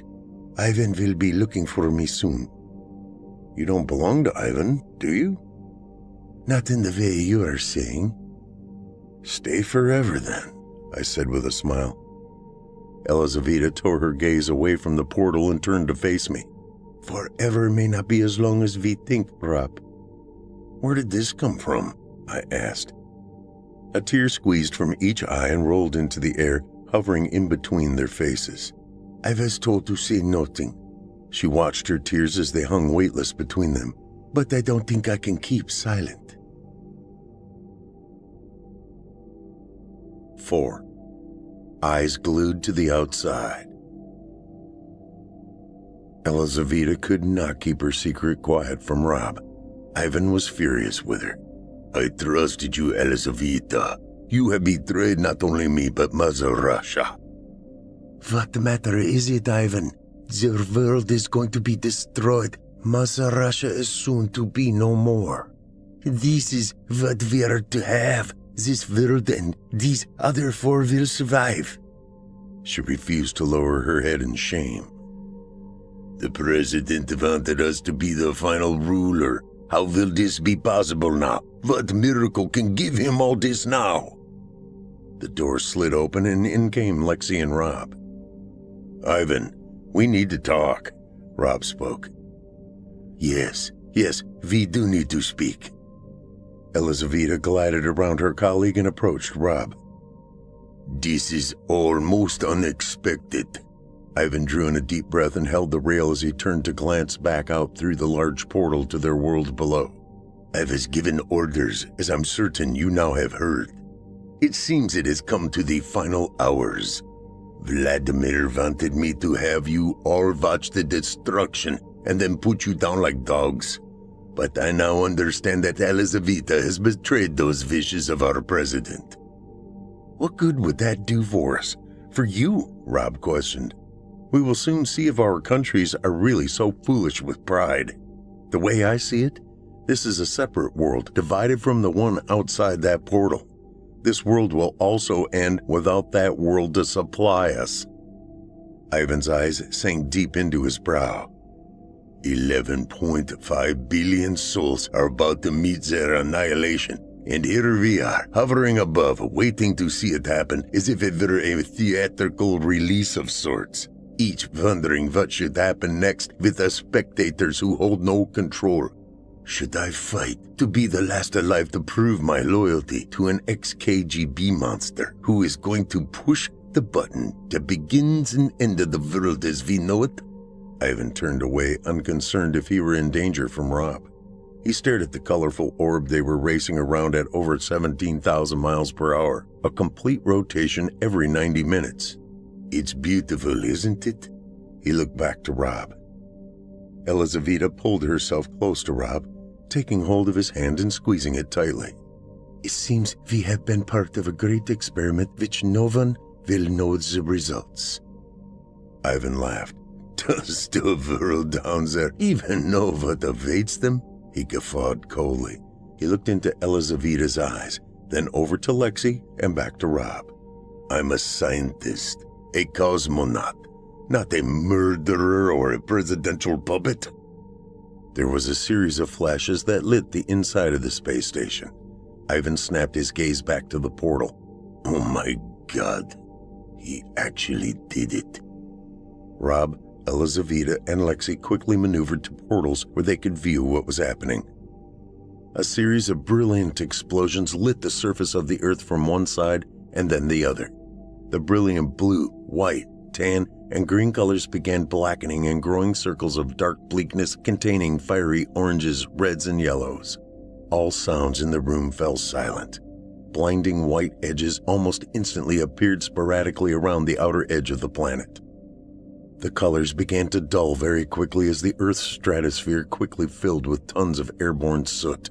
Within minutes, the earth tone colors were swallowed by black, with only subdued flashes of oranges as bright yellowish whites broke through the darkness, leaving a round shadow underneath the planet as it slowly disintegrated. Their world as they once knew it was gone, almost instantly devoid of all life, and the four stood speechless. Sounds of sighs and heavy breaths filled the darkening room they four shared. The quiet swish of the door opening that was usually almost unnoticed was suddenly a sound so loud it disturbed the quiet emptiness of the room and drew their eyes to turn. It was an act of sick reassurance of what we were seeing was not just a figment of each of our imaginations. Tarek and Fatima's complexions were both pale and gaunt, their yellow tannish skin appearing almost ghost-like, the white rounds of their eyes like spotlights shining into the darkened room. Tarek was the first to speak out. Allah forgive us. We failed to slay the demons amongst us. Fatima maneuvered clear of Tarek as if to distance herself from his erratic words. Before the door slid quietly to a close, all lights within their sight began to flicker. Each instrument light, room light, and screen blinked on and off repeatedly until blackness replaced the flashes. Total darkness swept over them both inside the main room of the lab and outside the portal. They were engulfed by a shroud of cold, stark blackness, blacker than any darkest night one had ever seen on Earth. Nary a star shined. The Earth's flashes of fire and explosions swallowed up in an instant. Cold. 5. Silence broken. Hello? A single word sliced through the chilled emptiness. Soon sounds of shivers came from different places surrounding her. "Is anyone still out there?" she quietly asked, hoping for a response as she attempted to get her balance and bearings. Elizaveta spoke out. "Ivan, are you still with me?" When there was no response, she called out again to her new lover. "Rob, are you here? Are you okay?" A frigid chill rushed through her body. It felt deep within her bones, as if she had instantly been encased in a block of ice. She tried to speak out again, but the words became shards of frozen glass in her mouth. She felt her attempt to speak now slice through her tongue, laying it wide open before it became too solid to feel. Panic instantly overtook her mind as she gasped to take air into her lungs. Her throat stung from the cold that barely entered in through her nose and mouth. She had struggled, but all her mind would allow was a feeling of internal invasion. As much as she desired to fight the overwhelming and foreign feeling, she surrendered to it completely. Cold, stillness, dark. Elizaveta's eyelids pushed against the thickness of her surroundings and closed, covering what were her brilliant blue eyes. The color Rob had told her matched the beautiful sapphire blue waters of Earth lying hundreds of miles below them.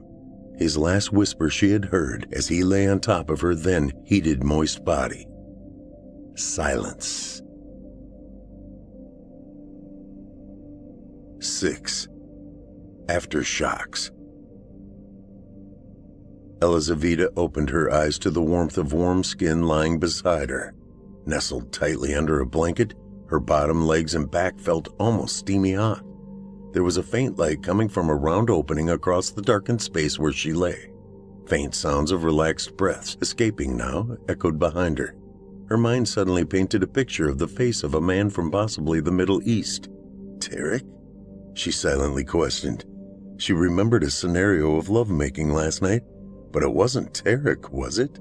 She slowly turned, attempting to move easy enough as to not wake the person beside her. The body next to her stirred as she shifted her weight and lifted herself up slightly so she could see the face. Her head suddenly felt as if it were in a clamp being squeezed tightly. Her temples throbbed. Fatima awoke in her cabin. She felt as if she had gone on a binge last night. She closed her eyes tightly for a few seconds, hoping to will away the pain behind her forehead and temples. She also struggled to remember just what she had done to bring on such discomfort. She suddenly smiled briefly. There was a shadow of a memory that she and Tarek succumbed to sexual weakness. No, she thought to herself, Tarek was far too traditional in his ways. He would never have. Fatima searched her darkened room to make sure she was indeed alone. She quickly felt satisfied she was, and that she was possibly waking up from a dream. She glanced over to the digital clock screen on the communication module in the wall by the door. What? 13:30? How have I slept in so late? Why has no one awakened me? She asked herself as one leg slid off the bed and onto the floor, the other quickly following. She immediately grabbed her head and applied pressure to both temples. The ache was intense. She laid back down, her feet still touching the floor. Rob quickly noticed that if he kept his head still, the pain would subside, and he would then be able to try and piece his thoughts together. At the sign of any slight movement, his head would return to pounding, his temples feeling as if they would explode. His portal to the outside appeared differently. The lighting was off. It seemed as if the top were the bottom and vice versa. He started to get up to investigate, but quickly fell back in excruciating pain. What the hell? He almost whispered because of the throbbing his speech caused. He closed his eyes and tried to recall his last hours before sleep. What was that humming? I don't remember ever hearing it before. He drew his little finger to his ear and plunged it inward. The sound felt as if it were internal, not external. The hum grew louder, and it drove deeper into his pounding head. Rob drew both hands to his ears to cover them, but the movements it took to do so caused too much pain in the sides of his head. He dropped both hands and sighed. His thoughts began to shift before he succumbed to the need to close his eyes and lay completely still. 7. Ivan. Ivan soaked in the black mist that surrounded his body. It warmed him and stimulated his soul. He was clueless what was happening to him, but he felt very comfortable with the outcome that seemed to be building within. It was power, and it was invigorating. It swallowed the fear and devastation he had just experienced as he watched Earth explode and melt before his eyes. The choreography of the different huge explosions scattered across the sphere were as mesmerizing to witness as watching a famous painter work the oils across a canvas. It was, however, mixed with feelings of loss as he suddenly realized his family, friends, colleagues perished before his eyes amid the fantastic colors as they had mixed before the blackness began swallowing the crumbling world below him. He was now feeding from those emotions. It broke him down, yet felt as if it were making him stronger. His hate for his enemies even more palatable. And to think I was befriending these dogs. Ivan took in a large breath of air, and as it exited, he could feel his frosty breath leave his body and then mix with the atmosphere around him. How am I alive? He asked himself internally. He had seen the blackness from the explosions work its way upward until the swirling murky haze swallowed up the station he was inside. Just after they were engulfed, the power to their home in space began to fail, shutting down computers and life support systems. We should all be dead, frozen into blocks of ice. Are the others also alive? These questions now began to penetrate his brain and take over the thoughts from those previously occupying the space. Tarek. He is my only real threat, Ivan surmised. Fatima had shown signs of caving into the sexual clutches of Rob, putting her personal desires above her deity or country's desire. Lexi was no threat either, with her small stature and penchant to cave to the strength of a man. And of course, Elizaveta was a loyalist to Mother Russia as he. Only Tarek was a danger, and he was indeed a threat. I must find him and end this concern of apprehension. Ivan focused his thoughts on lifting his body from his prone position, the E-Musk artificial gravity enabler still intact. The darkness he was surrounded in was disorienting, making it difficult to rise to any standing position. As his feet hit the surface below, he lifted himself upward and stood briefly before his head began to feel as if it were spinning. Ivan's arm reached outward, grabbing instinctively to hold on to anything to stabilize himself. Finding nothing within reach, his eyes rolled up behind his eyelids and he freely fell backwards back onto the floor, missing the bed. His head made a loud thud upon contact, and blood exploded outward in a spray between his skin and suit as he lay sprawled on the floor. As the blood exploded from under Ivan's head, the darkness surrounded him and began to swirl and twist together, spinning faster and faster, encircling him. There was a barely perceptible hissing screech that began growing in volume as the tornado of twisting atmosphere became wider and stronger. The walls of Project Worldview began to shake and shrink and swell in a rhythmic pattern. It was as if there was a life form of some sort that battled to maintain its control of existence. Outside the portals of the PWV, the blackness that had risen from the destruction of Earth began swirling in radical mirrored movements. A string of satellites made their pass in between the disintegrating Project Worldview station and the previous location of the Earth. The orbit pattern, which now held nothing in its place but large chunks of debris being pulled out into the outer atmosphere. An entire galaxy was now beginning to react to the greed and destruction of human society and its gluttonous pride and ignorance. A black hole forming and sucking their world into its abyss. The life form unknowingly hidden in the depths of the Earth's interior was instantly ejected into the outer cosmos by the nuclear devastation. As the underground caverns throughout the globe exploded outwards, a small nucleus of that form was able to take refuge inside the Project Worldview station and attempted to orchestrate invading and taking refuge in its inhabitants. The 6 human occupants' bodies were frozen in a cryogenic state, each in their own personal compartment. The mist surrounded the inhabitants one by one and absorbed into their shells, taking control of their non-responsive bodies. In the next hours of occupation, the 6 astronauts' minds were absorbed and overridden, one by one, lulled into dropping their guard so they could be overtaken, succumbing to the new life form's existence within. 8. The Menace from Below. The alien was already somewhat acclimated to adverse temperatures, being nestled deep within the depths of Earth's interior. The planet's core temperatures had begun warming from the global destruction, the humans' propensity to aggravate its climate with pollution, overpopulation, and greed. The entity hidden below the soil and rock's crust had long begun its migration deeper and deeper into the core. Like a cockroach scampering across a hot griddle, the alien withdrew deeper and deeper to avoid a rise in its temperature. It needed the sub-freezing temperatures to survive. While humans craved and found heat a necessity, the opposite was true for the underground life which hung on to the same planet's attributes. This destruction of the Earth was in fact a timely blessing in aiding the life form to migrate into a more fitting atmosphere of living. Stark ice cold. It was quite possible it would now survive and grow instead of shrinking and or dying. It did, however, need one thing that the human life forms had always provided: brain waves. These biological synapses and unseen triggering of electrical impulses and charges that the human brain gave off had always been the source of nourishment that kept it procreating its form of life and existence. Its black mist, making its way to the surface for short times to feed unwittingly from the lower intelligent creatures called humans. Here lies the rub. These two life forms unfortunately needed one another to survive. The humans needed the black misty creatures to keep their bodies from turning into frozen blocks of corpses on ice. The off-heating of the alien giving that form of survival improper intervals of a temporary thawing. The alien needed brainwave interaction to continue its existence. Where and how these forms of life would continue was the battle now at hand. This alien mist's priority was maintaining enough mental stimulation and temperature control to maintain the human's brainwave interactions for feeding.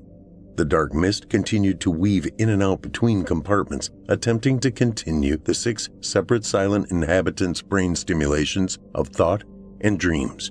As it fed, it grew, becoming larger and filling the space of the station, warming its interior unintentionally. The quagmire within was a fight for survival. The survival of each form. Each mind of the astronauts continued their dreams of life. Life before the dilemma they were now in existed. Happy moments that had given each of them the will to live.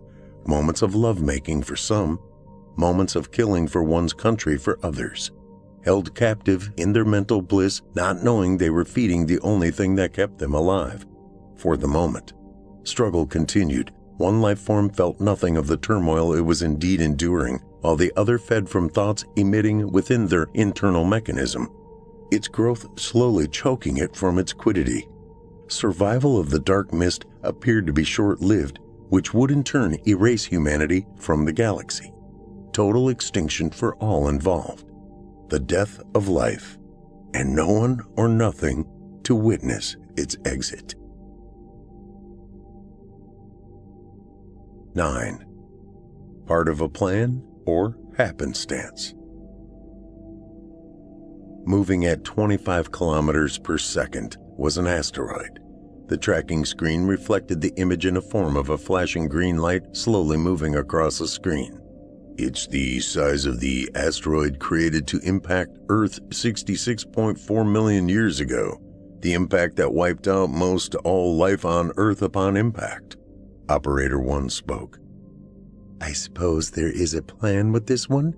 Asked Operator 2. Things don't just evolve happenstance, you know that, retorted Operator 1. This appears to be close to the path of the disintegrating Project Worldview, stated Operator 2. As the asteroid raced within sight of the space station, there was an explosion of light.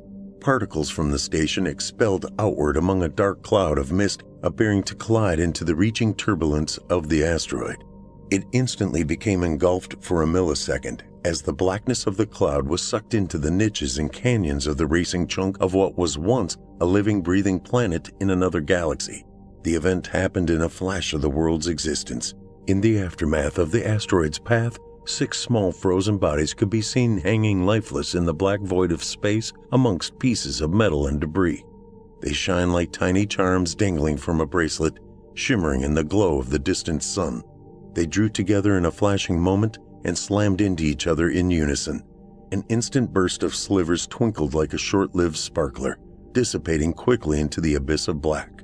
Human life destroyed forever in a spectacular scintillation of fading light.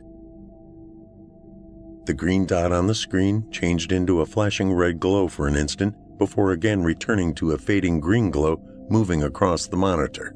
The image on the video monitor of PWV, or Project Worldview, replayed the segment of the explosion and then the occupants' frozen bodies being obliterated into a blip of particles as the mist-covered asteroid disappeared into the distance.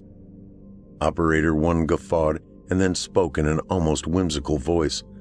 I guess the Creator made his choice. It never pays to disrespect a planet you were given to inhabit and take care of. He chuckled. I guess we'll see how the next experiment sorts out. The black hole in the distance slowly pulled the debris into its path, slowly sucking, tumbling end over end as it disappeared from existence. A natural vacuum cleaner erasing any memory of mankind's existence and its failing disgrace into destruction. The pounding rhythmic drive of Queen's 80s hit echoed throughout Earth's previous home in the Creator's universe until dimming into silence. I suppose you are correct, replied Operator 2. Another one bites the dust.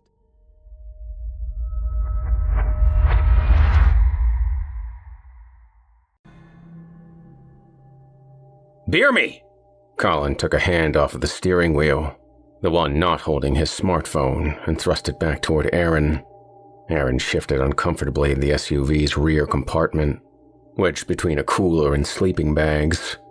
It was the only spot left since Colin and his girlfriend occupied the front, and Max and Carol took up the entire back seat. Not gonna happen. You're driving. And texting. And a colossal douche, he wanted to add. Colin's sober driving when the heavily forested, treacherous Highway 39 through the San Gabriel Mountains was scary enough. There wasn't a chance in hell Aaron would allow alcohol into the mix. Hey, I'm not gonna spend the weekend in the woods with you people sober, Colin said. Now beer me! Max leaned forward on the back of the driver's seat and slapped Colin's shoulder. Love you too, buddy. Colin stretched his neck. I didn't mean it.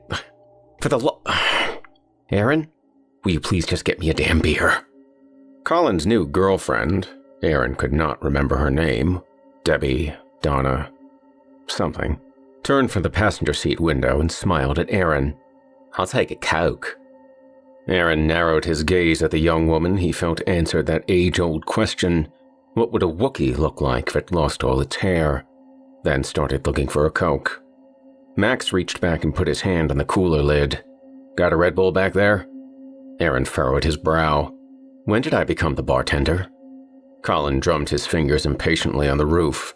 When you volunteered to sit in the ass end of the car. Volunteered? Everyone had simply beaten him to the car. Aaron sighed. But whom was he kidding? It made sense that he be tucked in with the luggage. He was the fifth wheel, Max's best friend. Colin had Debbie or Donna, whatever the hell Wookiee Face's name was, and Max had Carol.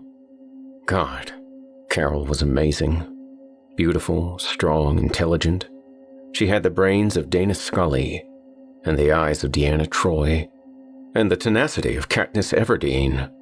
Her hair rested over the back seat right in front of Aaron, and he delighted in every breath he took, filling his nostrils with her fragrance. Clean. Fresh. A hint of strawberry. He was well aware of how creepy it was, but it wasn't like he could move, or find some other air to breathe. Hey, you awake? Colin shouted. Look, I'm putting my phone down. Now beer me! Max slapped Colin's hand down off the roof. Crystal Lake Campgrounds is less than an hour away. Just wait. Colin put his hand back up, wrist resting against the soft top and fingers shaped as if cradling a beer. I want to be well into my first buzz by then. Now tell Comic-Con back there to get me a beer! Colin! Aaron sat up. You vomit-spackled ninja fart. I am not getting you a beer. You can barely drive sober in the light of day, let alone in the dark. Jesus, man, it is pitch black out. Colin made a wide, sweeping gesture over the dashboard.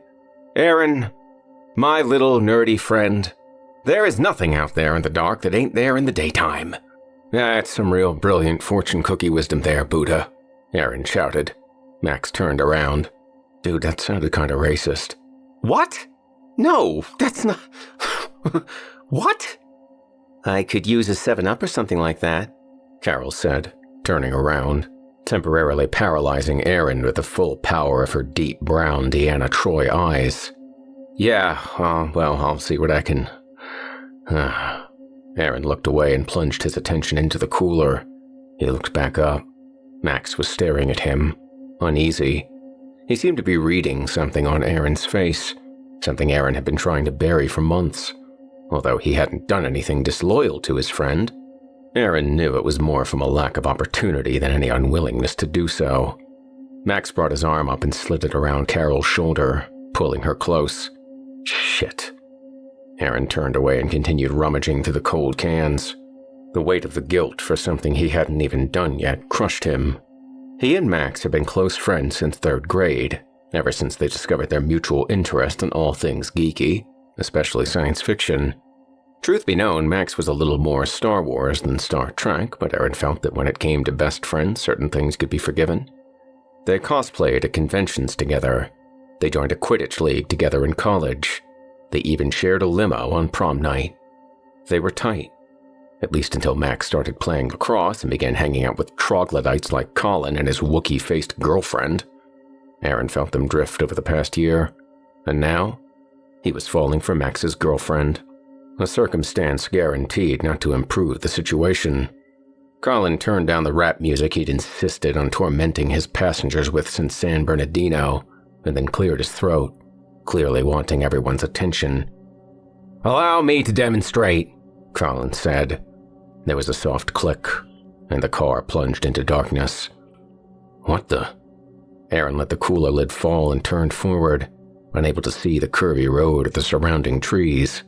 In the driver's seat, Colin's hands, illuminated by the faint glow of the dashboard lights, waved in the air like someone reaching the big drop on a roller coaster. Max slapped Colin in the back of the head. "Turn the headlights back on, asshole!" Colin's hands lowered. There was a click, and the lights came back on. Aaron's hands were shaking. Seriously, is there any part of you that's not stupid? Colin's grin reflected in the windshield. Just conducting a little science experiment about the dark. Well, congratulations, Aaron said. You've proved you're a moron. Colin raised his hand, once again thrusting it back toward Aaron, fingers cradling an invisible beer can. I told you there ain't nothing there in the dark that isn't there in the daylight. Now stop being a beer Nazi, or I'll conduct another experiment. Colin's girlfriend turned around. Yeah, stop being a beer Nazi. Aaron pointed a finger. Nobody is talking to you, Donna. My name is Dee Dee, you skid mark. Whatever, Aaron said. Colin, when we get to Crystal Lake, you can drink yourself into a coma, but let's get there alive. Aaron raised his right hand. All in favor? Carol and Max raised their hands. Colin shook his head. Well, this isn't a democracy. Soft click. Darkness swallowed the landscape and Aaron's entire body began to tremble. Shithead. In a casual tone, Colin said, Beer me? All right, Aaron said. Just turn them on. Another successful experiment. Colin flicked the headlights back on. White light illuminated something in the road. Aaron only caught a glimpse. It stood on 4 legs with metallic eyeshine the shade of gunmetal. In a horrifying instant, Aaron realized they were going to hit it. The full weight of Thor's hammer seemed to crash down on the hood.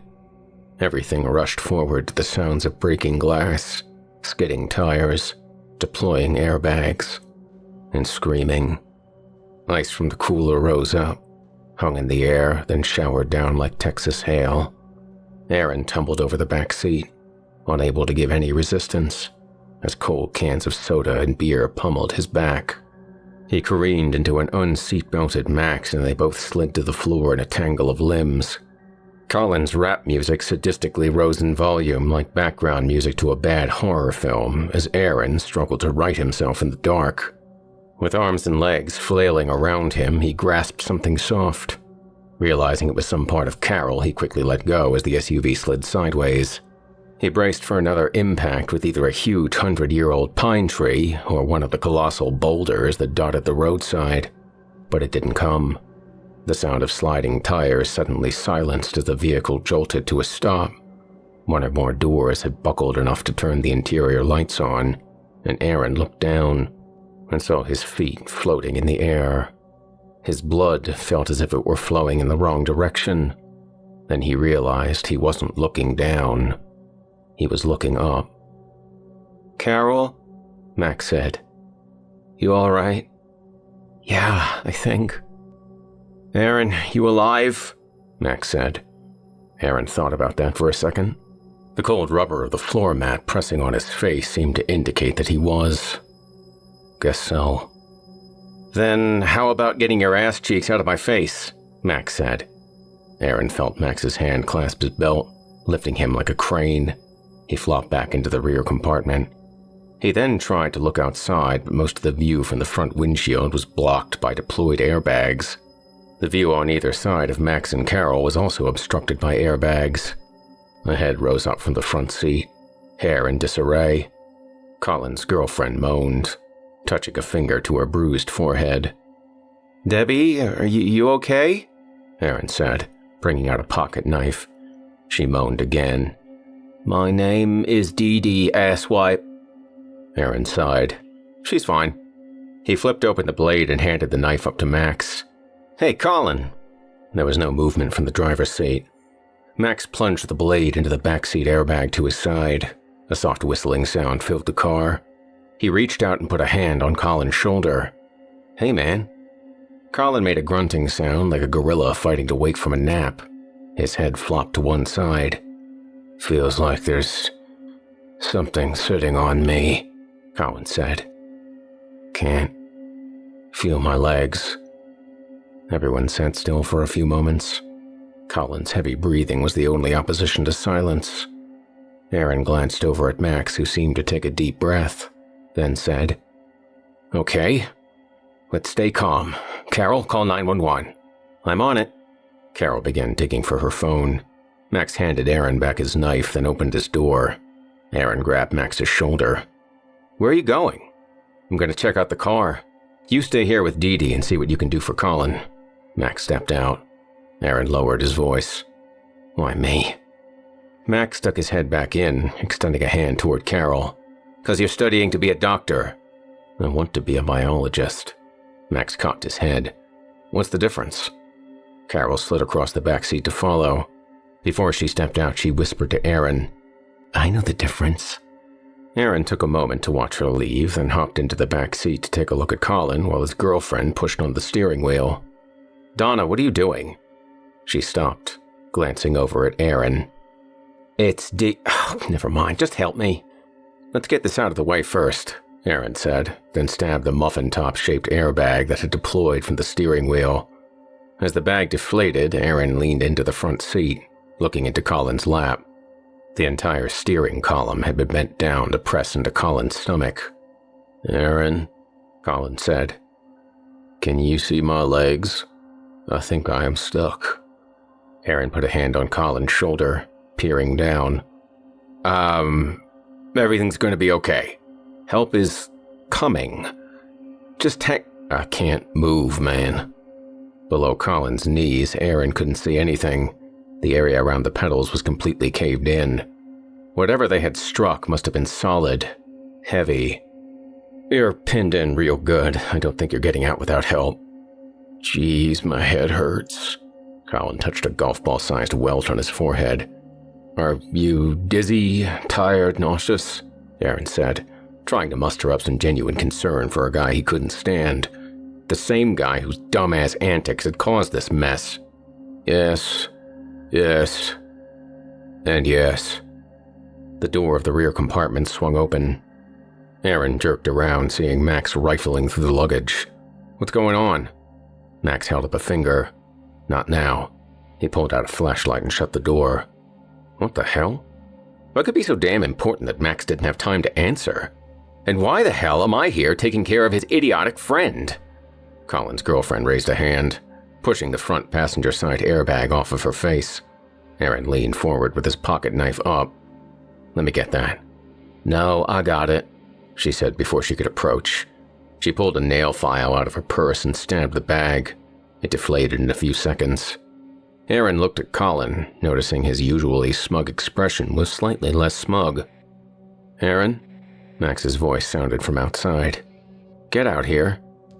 "Okay. You need to stay awake." Colin let his head flop back onto the headrest. "Just a little nap." Max's voice came from right behind him. "Aaron, I really need you to see this." Aaron turned and looked at Max. "What?" Max made an insistent gesture with the flashlight, then stepped away. Aaron turned forward and met Dee Dee's eyes. "Look, keep him awake and I'll be right." His words faded as he glimpsed the windshield. A spider web of white cracks filled the glass, but not enough to obscure his vision. Something else lying on the hood was doing that. Is that hair? Aaron thought. And that looks like a saddle. "I'm gonna step out for a minute," Aaron said. "I'll be back." Aaron hopped out, following the line of Max's flashlight illuminating Carol standing a good distance down the road, her smartphone pressed to her ear. "What you doing way over there?" Aaron asked. Max turned around, his face lit eerily by the vehicle's only working headlight. "That's as close as she wants to get to this thing."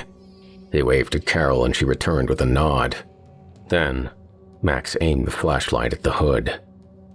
Aaron's mouth dropped open, and he instinctively stepped away from the car.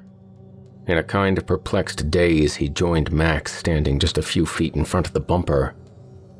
"What the hell is that?" "You tell me," Max said. Aaron stepped forward, fascination beginning to override his initial horror. "Is it a horse?" Max moved the light down toward the bumper, illuminating the thing's feet. "Do horses have toes?" "Not lately," Aaron said. "Shine the light up on its back." The beam drifted up the creature's alien, dark exterior. Its underbelly was gaunt, leathery, and disturbingly unfamiliar. And then Aaron saw something that was at least a little familiar. "That looks like a saddle." Max's head tilted a bit. "Are you sure that's a saddle, city boy?" According to all the John Wayne movies I've seen, that's a saddle." Aaron held out his hand. "Give me that." Max handed him the flashlight and Aaron brought it up over his head, aiming the beam down, illuminating the creature's entire form. "Jesus," Aaron breathed. "What the hell is this?" Max said. Aaron shook his head, taking in the enigma sprawled out on the hood. Its form resembled a horse, but that is where the comparison ended. Instead of hooves, the thing had 3-toed muscular feet, each toe encased in a predator's claw, wide and jagged, stained in an array of colors from bone white to deep crimson. The equine frame was covered in short hair that glistened in the flashlight beam like rows of staples. A tail dangled off the hood by the front. Aaron stepped closer, wanting to touch the tail and confirm the image his mind must have been imagining. At the last moment, he thought better of it and settled for shining the light on it and gazing at the stands. Is the tail made of barbed wire? "Damn," Max said. "Shine the light over here. Look at these teeth." Aaron redirected the beam at the creature's head, which lay on the roof. Its lips receded along the protracted snout in an unsettling death grin. The light bounced off and through the teeth, giving Aaron the impression that the fangs were icicles, frozen to its black gums.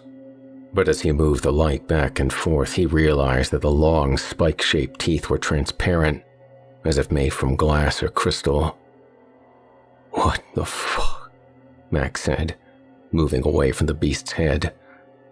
"This can't be real, right?" Aaron was about to answer, but he'd moved the light down the thing's neck and his words caught in his throat. Growing from the spot a normal horse would have a mane of hair, protruded thick, slimy follicles, with ungodly ridges spiraling around each strand. They too had an unnerving ring of familiarity. The beast's mane seemed made of 1,000 oversized dead earthworms. I don't know what is creeping me out more, Max said. The fact that I'm really looking at this, or that someone actually rides this thing. Could be prehistoric, Aaron said, moving around to its head. Carol's voice cut through the dark. You mean like a dinosaur? Aaron aimed the light at Carol, now standing just behind Max. Not exactly. He gestured to her phone. What'd they say? She rolled her brown eyes. Assholes. No one can get here for at least a half hour, maybe longer. And my battery just died. Jesus, Aaron said. Max pointed to the front seat. How's Colin? He has a slight concussion, I'm guessing not his first. He's dizzy and stuck under the steering column. The thing caved in the area around his legs. He's pinned tight, and he isn't getting free until they can get here and cut him out. But he'll be all right, Max said. Yeah, I mean, he'll still be Colin, but aside from that, as long as what's-her-face keeps him awake, he'll be fine. Is there anything we can do to help him while we wait? Carol said. Aaron shrugged. I guess we could get this thing off him. Max, get its tail. You're nuts, I ain't touching this thing. Aaron shined the light on his friend. It's dead. How do you know? Max said. We just hit it with a 2-ton car. Aaron turned the beam on the creature's defined ribcage, visible under hair-covered flesh. It isn't breathing. Max walked toward the creature's tail. We don't even know if it needs to breathe. It might be from outer space or another time. Or a robot, even. Aaron shined the light on Max's face. Dude, no more Sci-Fi Channel for you. Max gazed down, clearly fascinated. But really, just look at this thing. Aaron turned his attention to the creature's head. Its face seemed too long for a horse, almost a foot too long, and its snout seemed to be designed for tearing meat from bone rather than grazing in a field. He found the thing's closed eyes and placed a thumb across one eyelid. Through the thin layer of skin, he could feel that the eye underneath was ridged, not spherical or smooth. He pushed the lid up. There was a suction sound like someone pulling a shoe out of the mud. The flashlight illuminated a small human skull cast from gray metal, like the kind of ring decoration found at the finger of a Hell's Angel. Oh, crap, Weasel, Aaron said, stepping back, breathing fast. What is it? Max said, his voice noticeably elevated. Aaron staggered further away, the flashlight still aimed at the thing's face. He took a breath. Just reconsidering your alien time-traveling robot theory. He looked up at Max. I don't think we should move it. Colin's girlfriend stuck her head out the window, placing a hand at the creature's rump. Hey, what is this? Max stepped forward and removed her hand. Be careful. She recoiled. Okay. How's Colin? Max asked, standing just behind the thing's back legs. She sighed. He keeps trying to nod off. Well, help is on the way, Aaron said, so keep his eyes open. She delivered a salute. Yes, sir, and disappeared back into the car. Max glanced down at the creature, stepping in closer, holding his hands above the thing as if it were a warm fire. Hey, Aaron. What? Do you think it's worth something? Aaron furrowed his brow. I mean, it's gotta be one of a kind, right? Max sounded excited. A couple of months back, there was this 3-headed dog that went for $10,000 on eBay. Hell, this thing could beat that easy. Aaron rolled his eyes. I'm talking even split, Max said. You, me, Carol, Colin, and even, what's her name? Max grinned. So? So what? Aaron said. What do you think we could get for it? Aaron sighed. I don't know, Max. My market knowledge of prehistoric alien time-traveling robot horses is a bit limited. Besides, I think you're forgetting one minor detail. What's that? Carol pointed to the creature's back. The saddle. Exactly, Aaron said. Someone or something owns this, whatever it is, and I'm not particularly interested in me. Aaron's blood turned cold. and his eyes went so wide they felt as if they would pop from their sockets. His mouth moved twice before his voice managed to come out as a hushed whisper. Max. What? Get away from it. Why? Now! Aaron took a step back, his gaze locked on the creature's face. The skull eyes were wide open. Aaron heard several soft pings like metal moving through air. He glanced down. Stake-sized claws extended from the creature's hind legs like real hallux talons on a bird of prey. Max, get back! Aaron shouted. It's not dead! Max took a step, but it wasn't big enough. All four of the thing's legs kicked out as it tried to get up. The back leg talons slashed across Max's midsection and he went down. Aaron rushed around the car, meeting Carol at Max's side. Max tried to sit up, his hands clasped around his abdomen. Aaron aimed the flashlight at his midsection. Blood poured between Max's fingers. Max glanced down, then back up at Aaron. It really hurts. Aaron handed Carol the flashlight and grabbed Max under the armpit. It's just a scratch, Carol said, taking Max's other side. Stop acting like a girl. Max smiled for a second. They lifted Max to his feet and held him up. Max kept one hand fixed on his abdomen.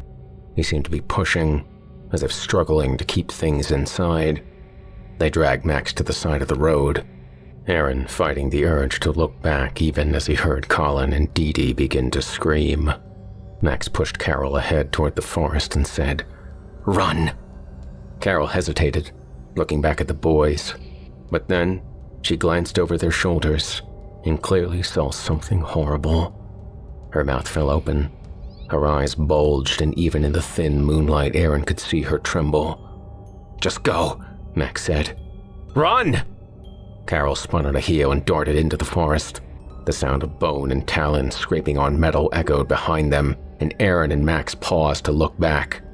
The horse creature had righted itself, now standing on the hood. The SUV's back wheels were several inches off the ground, teetering like a seesaw on the front axle. Colin's girlfriend screamed, looking up through the windshield, hands clamped tight on the dashboard for support. Her terrified shrills seemed to be aggravating the creature. The angular snout arched upward, and each hair in its mane moved under its own momentum like the venomous strands on Medusa's head. Aaron took a step toward the car, but felt Max's hand around his shoulder holding him. With mouth open and transparent teeth glistening in the moonlight, the creature's head darted forward into the windshield like a predator bird diving into water. Glass shattered, and the whole car shook. Dee Dee's screams stopped. The creature pulled its head back out, something round and fleshy stuck in its teeth. Snapping its jaw shut, the thing began to swallow. Aaron saw the outline of the girl's head moving down a long, gaunt throat. I told her I'd be right back, Aaron said. You lied, man, Max said. Let's go. Using the bouncing light from Carol's flashlight as a beacon, they pursued her into the forest. They hobbled in a clumsy entanglement of limbs, but even terribly wounded, Max seemed the more coordinated of the two. Before they lost sight of the road, Aaron looked back to see if the horror was following. It wasn't. The beast stood on the hood, slowly sinking into the engine as unimaginable weight pulled it toward the ground. Instead of getting down, the creature stood up on its hind legs and reared a monstrous head way back. The chest looked to be expanding, as if taking in an enormous breath like a mythical dragon, preparing to breathe. Fire erupted from the beast's mouth as the creature thrust forward. The car's interior was engulfed in flame, smoke and ash exploded through the rear window. What was that? Max said. Aaron jerked him forward. Keep going! A tree limb smacked Aaron in the face as they crashed through the brush. Carol's bouncing light receded further away. Max moaned and his head slumped forward. Aaron felt the pull of his friend's full weight, and they both tumbled to the ground. Aaron landed on top of his friend, their lips close to touching. Max pushed Aaron off. Not even if you were pretty and rich, he grimaced, shutting his eyes. Aaron got to his knees. Don't flatter yourself. He grabbed Max's arm. Now walk it off, you big pie hole. Max pulled his arm away, falling flat on the ground. I appreciate the words of encouragement, but I don't think. He pulled his hand away from his stomach briefly. Aaron tried to mask his horror. I think I'm done. Both of them sat still, breathing heavy. Aaron looked away. Max lifted his head. I'm slowing you down. Aaron felt it before he heard it. A rhythmic vibration stemming from the ground, coursing through his body like precision lightning, striking his flesh first, then going deeper to rattle his bones.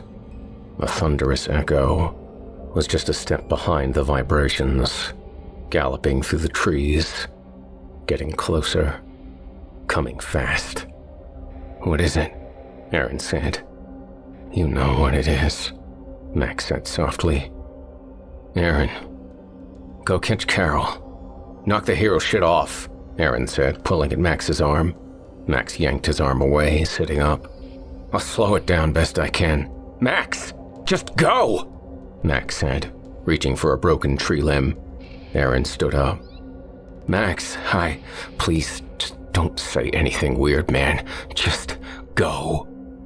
Max's eyes locked on Aaron's. Keep her safe, or so help me, I'll find a way back and kick your ass. Aaron turned away from his friend and ran after Carol. The beam from the flashlight was at least 100 yards deeper into the forest, blinking as it passed behind trees and bushes, fading from view. He was in danger of losing sight of her. He pushed himself harder, his chest pounded, sweat flowed, his lungs ached, and his legs screamed no more.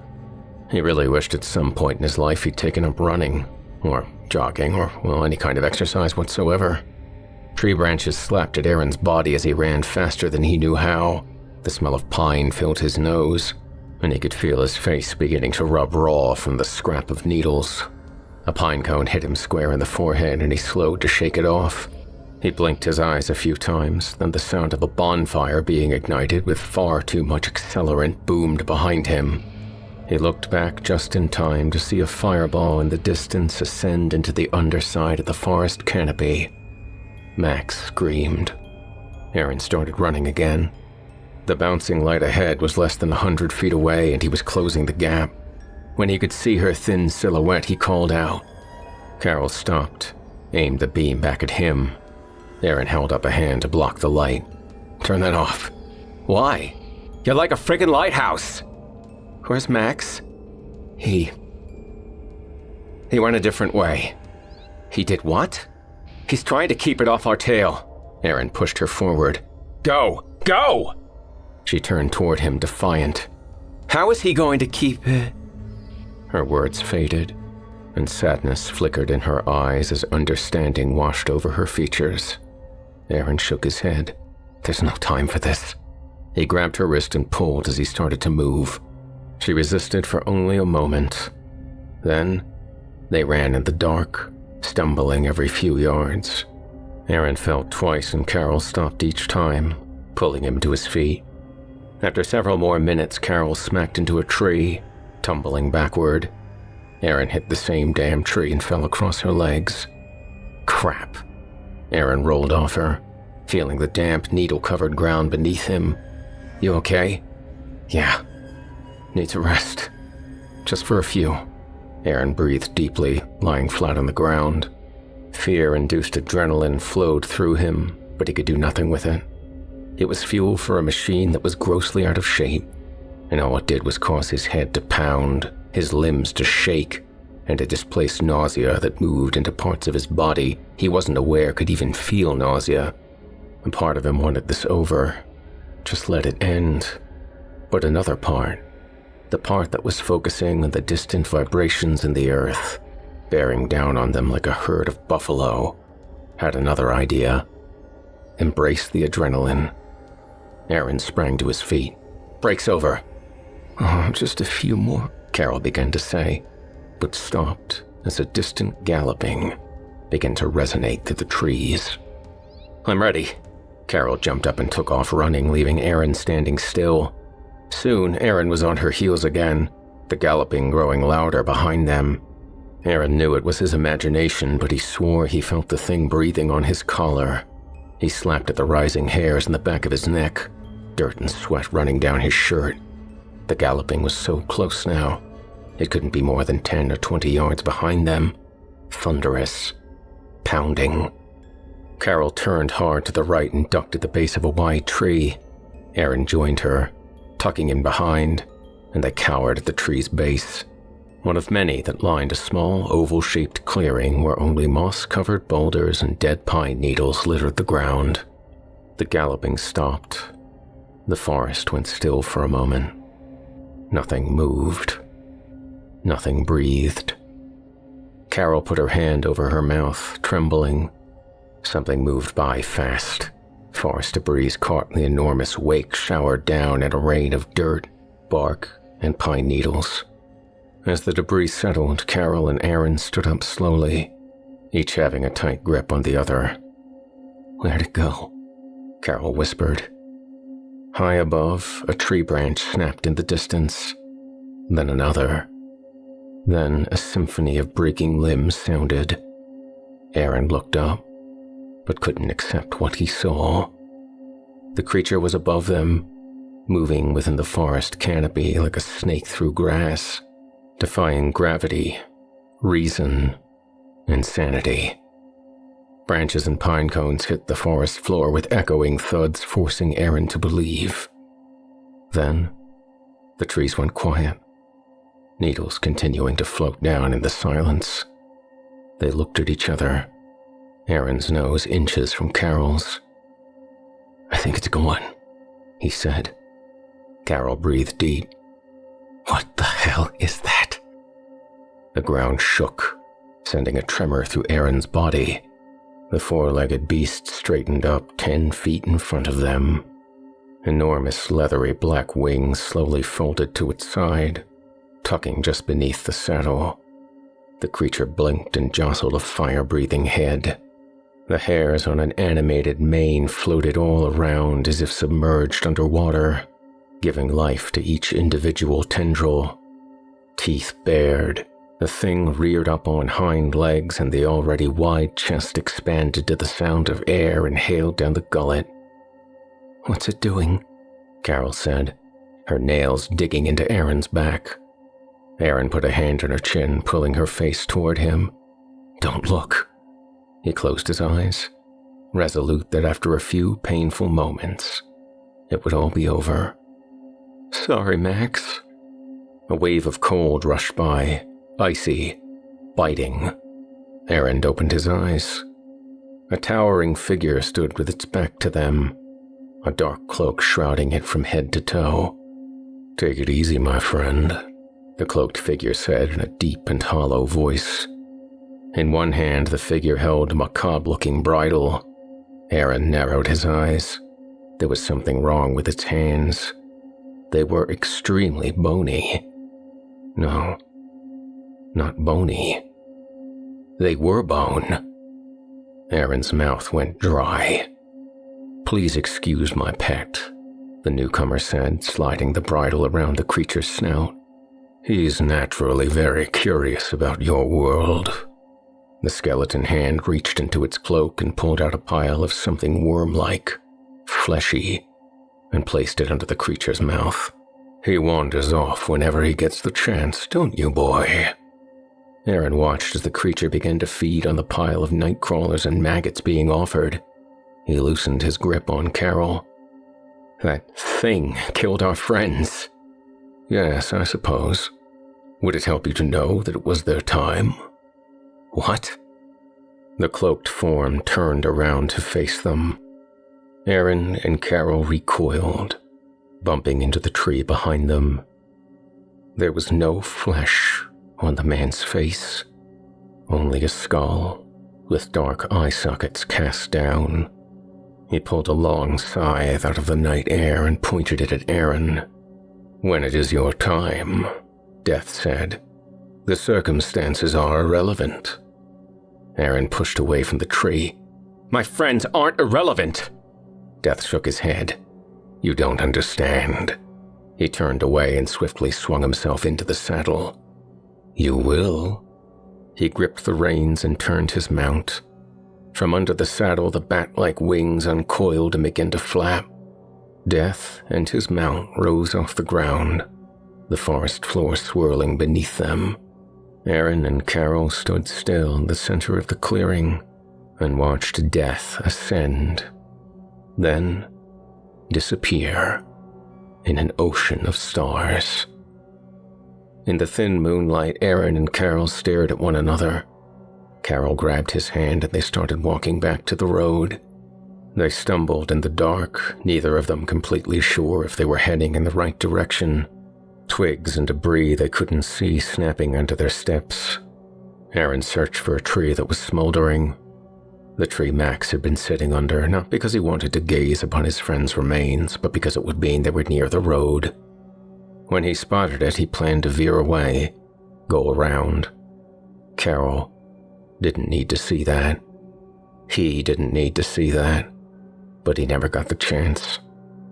Like waking from a nightmare, they stepped from the woods onto asphalt. The trees fell away and they were again under stars.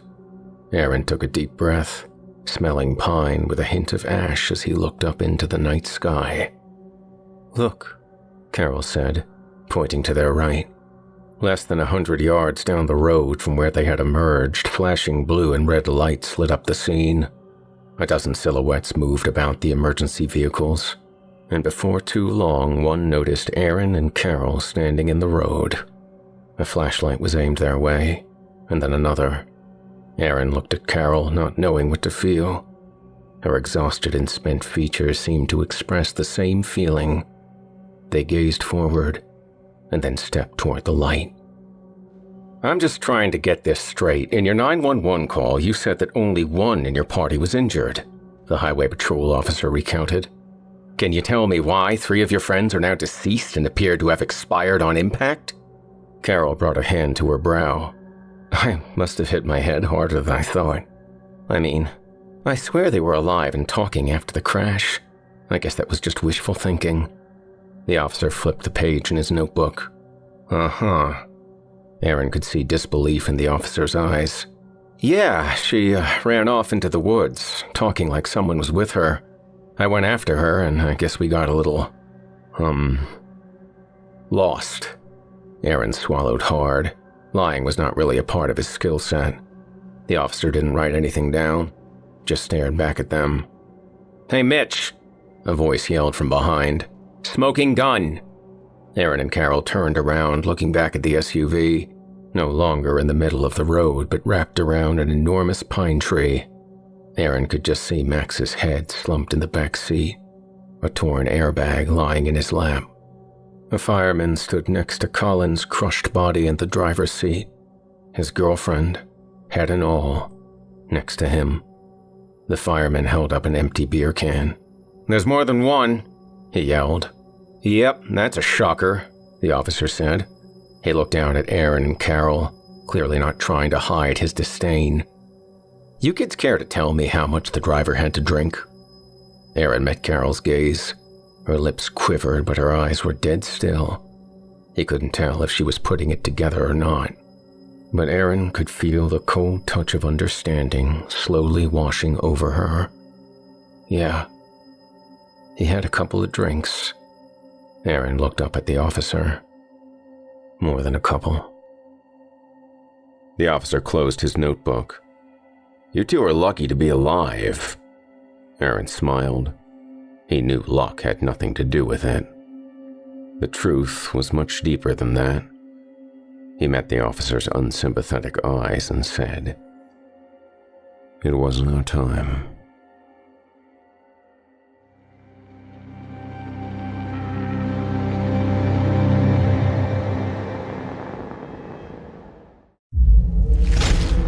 Chilling tales for dark nights.